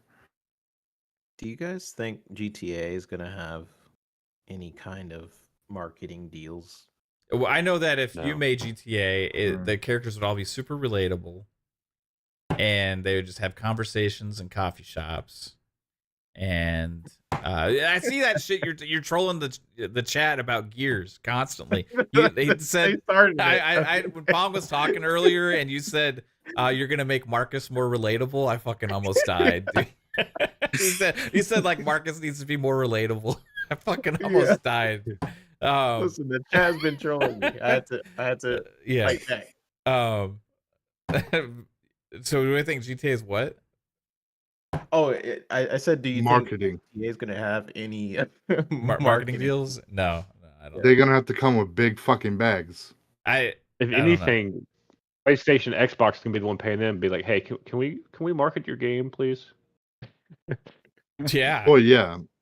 Yeah, You know Sony already done it. You know Sony's like, we're Sony. Let us, and they're like, okay, how about $1 billion? No, we can't do that. Who had marketing for Red Dead Redemption 2? Was it Xbox? I don't remember. Did anyone have? I don't think anyone had it. I mean, that's the last big release for Rockstar, right? And yeah. Big I don't know release. if it had That was marketing, shit for but it was them. a That Game only Pass. sold 30 million copies. it's like almost 40 million now. Now it didn't quite move the needle for us. What the fuck? Crazy. Yeah, I think it's like 35 million is the last number. Yeah, it I was something like saw. that when they said that, right? It's like, Yeah, it's just like we're just focused on the game that sells really well for us. Like, I don't know. Maybe that's why PlayStation hasn't had any games. They're saving all their money and putting it towards the marketing for that. I could have swore Xbox had marketing for Red Dead too, but I could be Yeah, wrong. Maybe. Sony had If the PS marketing rights. Pro, is the for PS Red Pro Dead. thing supposed to be this year? The what? Is the PlayStation Pro rumors? Is that supposed to be for this year? The latest rumor is that it's getting shut down. Right? That was like, I don't know.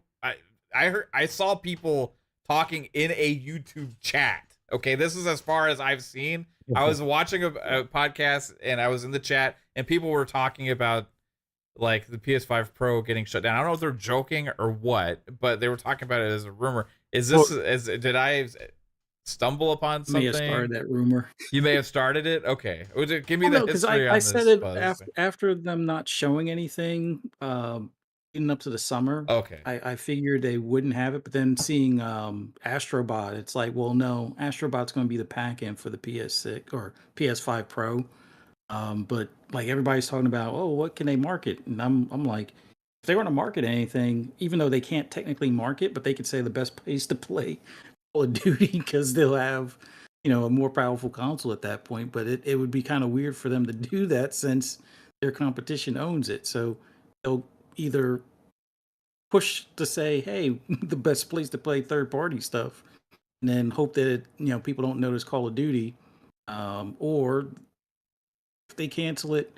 I mean, for to me, it would make more sense for them to cancel the PS5 Pro if they haven't produced enough of them already, or they haven't run full production yet, and put whatever efforts towards their next gen. Because Microsoft has already kind of showed their hand or talked up their hand of possibly coming early, or the hints are that it's going to be like a 2026. If they don't hurry up and pivot, that would be their probably their deathbed shot or whatever you want to call it, kind of thing. Not pivoting, but Microsoft being right. We around also know that it was they would lose a shit ton of money, like just from like consumers buying the thing and cost of it, and also they know that a lot of people don't upgrade to pro consoles, so that they could have canceled it and saw all this not worth it if they're in that. They had enough money-saving trouble mode. getting people to move over to the PS5 from the PS4, right? So like asking the PS5 to PS5 Pro, I think there's definitely an audience for it. Maybe they could consider the fact that the amount that they may sell may not be worth the cost of doing the updates and upgrades to the games, and they won't sell enough of those potentially. I don't know. We'll have to wait and see what they do. If I was to put money on it right now, I'd still say that they announced PS5 Pro later this year, and even without a pipeline of games. But maybe at that show when they announce that, if they have it, I would say late August, early September. And I would say at that show, at that point, is when they would have kind of their like, hey, look, we actually have some games. This is actually a showcase, and we are going to talk about the games we have for the next couple of years, right? That would be when they do that. But I don't know if it's going to happen. It would need to be equivalent to like what they did in 2016, right? Mm-hmm. Timeline-wise, it would match around the same thing here if they decided to do it. But we'll have to wait and see. Right now, all we have to look forward to is Astrobot and Marathon. Not Marathon, Concord this year. Get Horizon Lego. And Horizon Lego, yeah. But that's probably going to play best on the Switch. Anyway. All right, everybody. Let's get everybody out of here. Hey, Jasper, Specialist Jasper, thanks for jumping in here from space and joining us as a nice surprise again, dude. Yeah, yo, check me out, Lord Jasper Twitter, all that fun stuff. And this is probably gonna be my last one for a minute, so but I'll be in the chat. So, but yeah, it's always fun doing the shows, and I miss doing them. So yeah, can't wait to be consistent with it again. Yeah, I miss having you, dude. I'm glad that your roommate's a slow runner because you're able to join us longer than I thought. Must be flat-footed or something. Shout out to him. Shout out Psycho. Thanks for joining us. Also, dude, it's a nice surprise having you back again. This was like the first Ultimate we've had in a while that really felt like an Ultimate. No, it's been nice. Jasper's been busy as I've been busy, and my computer's been on the. It's I'm trying to. You still work something out. Yeah, yeah, but I am trying to work on something to acquire a new PC, but we'll see how that goes. And but yeah, thanks for coming out, chat. You're all amazing. The conversations were great in chat. Keep harassing 3-Bit. It's phenomenal. And you can find me everywhere on social media, Psychonauts8. And and maybe I'll pop in for another show if I have the ability to. Right on, bro. Thanks as always, dude. Fuzzy Belvedere, can everybody find your rambles and rants? Yeah, this was awesome. Awesome having Jasper here with us. Awesome having Psycho here with us. And 3-Bit, thank you for joining us tonight as well. Man, always love being on a podcast with Pong and Mav and just hearing everybody's thoughts and stuff. So it's like, this was a good night. But thanks for everybody in the chat. Greatly appreciate you guys coming out and, harassing 3-Bit and interacting with us and everything. But yeah, for the most part, you can always find my rambles and rants on the app formerly known as Twitter at @fuzzy_Belvedere. Right on, bro. That timed up with me saying bro like too perfectly. Appreciate you as always, Fuzz. And then 3-Bit joined us tonight for Ultimate, a rare Ultimate appearance for the one and only 3-Bit. Dude, appreciate you being here as well. Real quick, while you're doing your outro, I also want to know what you thought of the Wolverine trailer and the Wolverine leaked footage of the game from the Insomniac. Did you see that? Yeah, yeah, I did. Okay. Was that the one where he's just kind of and he's running on the rooftops? Yeah. The Wolverine rooftop guy now, I guess. Anyway. Yeah. Climbing up walls. Did I not say Insomniac makes the same fucking game? Do you notice how Wolverine started off like Spider-Man, then all of a sudden he was like then clawing his way up? That has to be fake. That has to be fake because that's that is real. So It's far, real. it seems We I saw don't that in the know. leaks with the climbing. Yeah, That But, part's like- legit. But that whole thing just like that's not Wolverine. That's But it Hey, no I shit. think it was Ear- that was early, one early. city. We saw him in the forest too, like where he was hunting from the trees, right? Where he was Mhm. up in the trees and kind of Jump hiding around. out in the branches and stuff. But what do you think they're gonna do with Wolverine? I mean, I want again, to go fucking shred shit up, that- man. that's gonna be there, but Okay. you're gonna be running through a city with the third person over On the top shoulder of the action. city, on the rooftops. Wolverine doesn't Yeah. do that shit. I've never like. He- Insomniac Insomniac Wolverine world, does. he does. Yes. yeah. Yeah. They- How else they- are you gonna they- get to the secrets? Mav up top wants his and little chase the Wolverine birds? Jeep. Right now they still have some of those Spider-Man animations in there.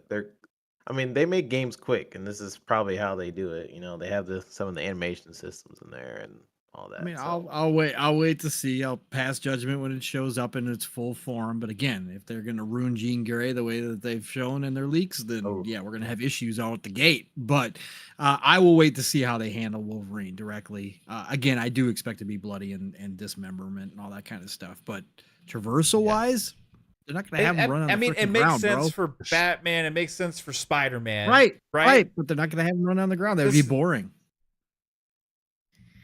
Yeah. He has to, fly through I the air. mean, I'm somehow. just saying. They're gonna give him a Yeah, I jetpack. don't picture him on top of buildings and then jumping No, off like of course Spider-Man. not. Of course, they shouldn't I- even put him in the freaking city. First of all, it should be completely out in the wilderness, amongst secret Yeah. bases, in the mountains, Canada, that kind of stuff. That should be Wolverine, right? That again, if they're gonna put him in the city, though, what else are they gonna have him freaking do? Of course, they're gonna have him run across the tops. Yeah. Whatever. If they wanted to a quick, because it's supposed to come out pretty like a year or two from now, so they were I just swear to okay, God, let's if it's in reuse Manhattan. Spider-Man's assets, and then once we reuse Spider-Man's assets, let's just Can you? Oh my God! yeah. If it's But, fucking Wolverine in the Spider-Man game, I mean, it is right now. We'll see how much they sorry. make it more of that Wolverine experience, but I guess it's an option. You don't have to run on the rooftops. It's just like, I don't know. not if they have secrets up There's there. gonna you be have to get- collectibles up there. You know that. yeah, we'll see. But oh yeah, it was my outro. Bye, y'all. Sorry, but Pixelated Echoes returns on Sunday. So anyone on the panel, you guys are invited to jump on with us, celebrate the return of the show. It's been a nice break. A lot of things happened in my life. Good things, sad things, all the things happen.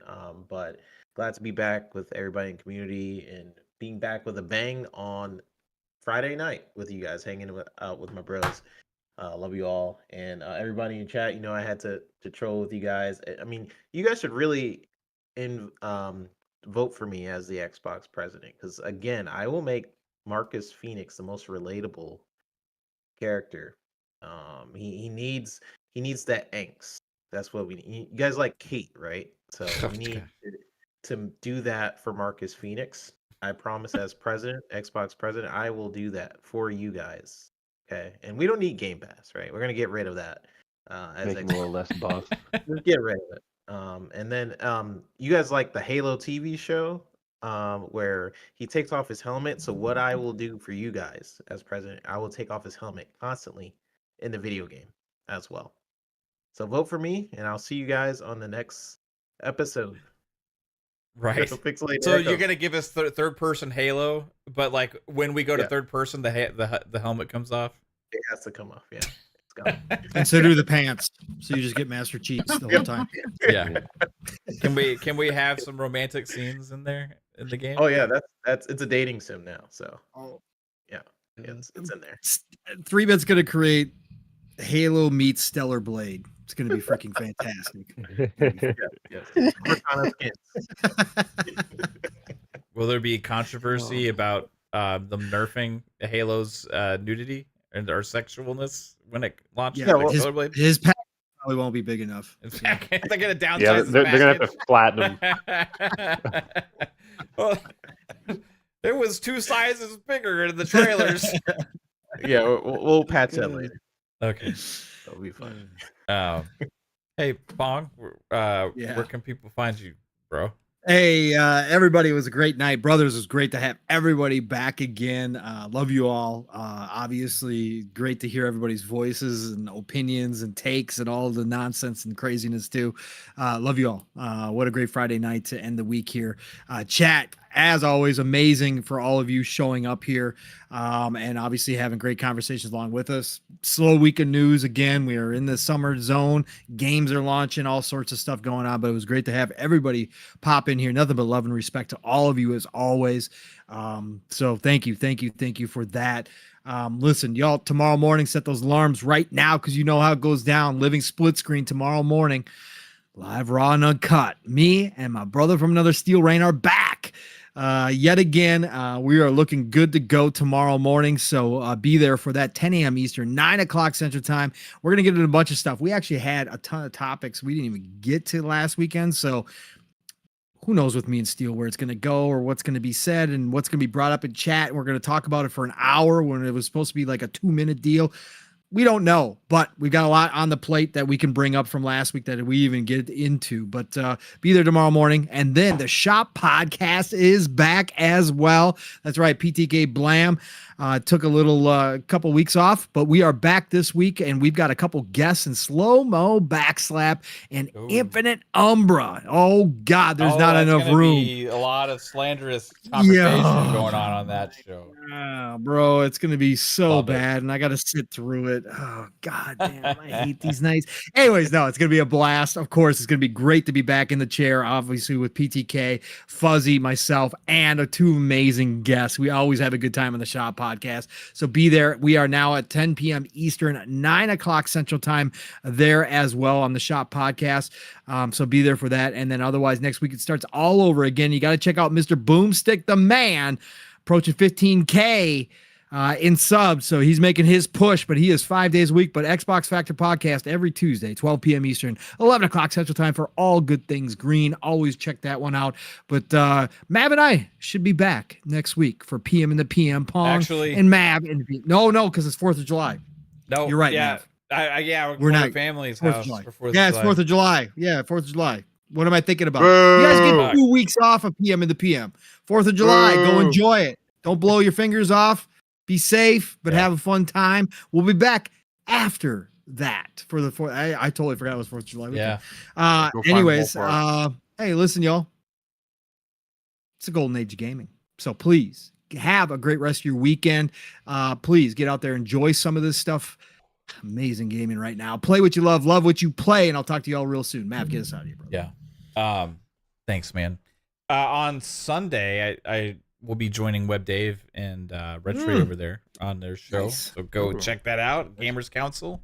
And besides that, everybody, we will be back for FSP on Monday at 10 p.m. Eastern Time, and then have Xbox Ultimate Podcast on Friday at 10 p.m. Eastern Time. If there's any gaming news or something exciting, maybe you'll see a Mavcast pop up or whatever. But yeah, I do appreciate everybody. Audio listeners, I see you all as well. Thank you all for listening to the shows.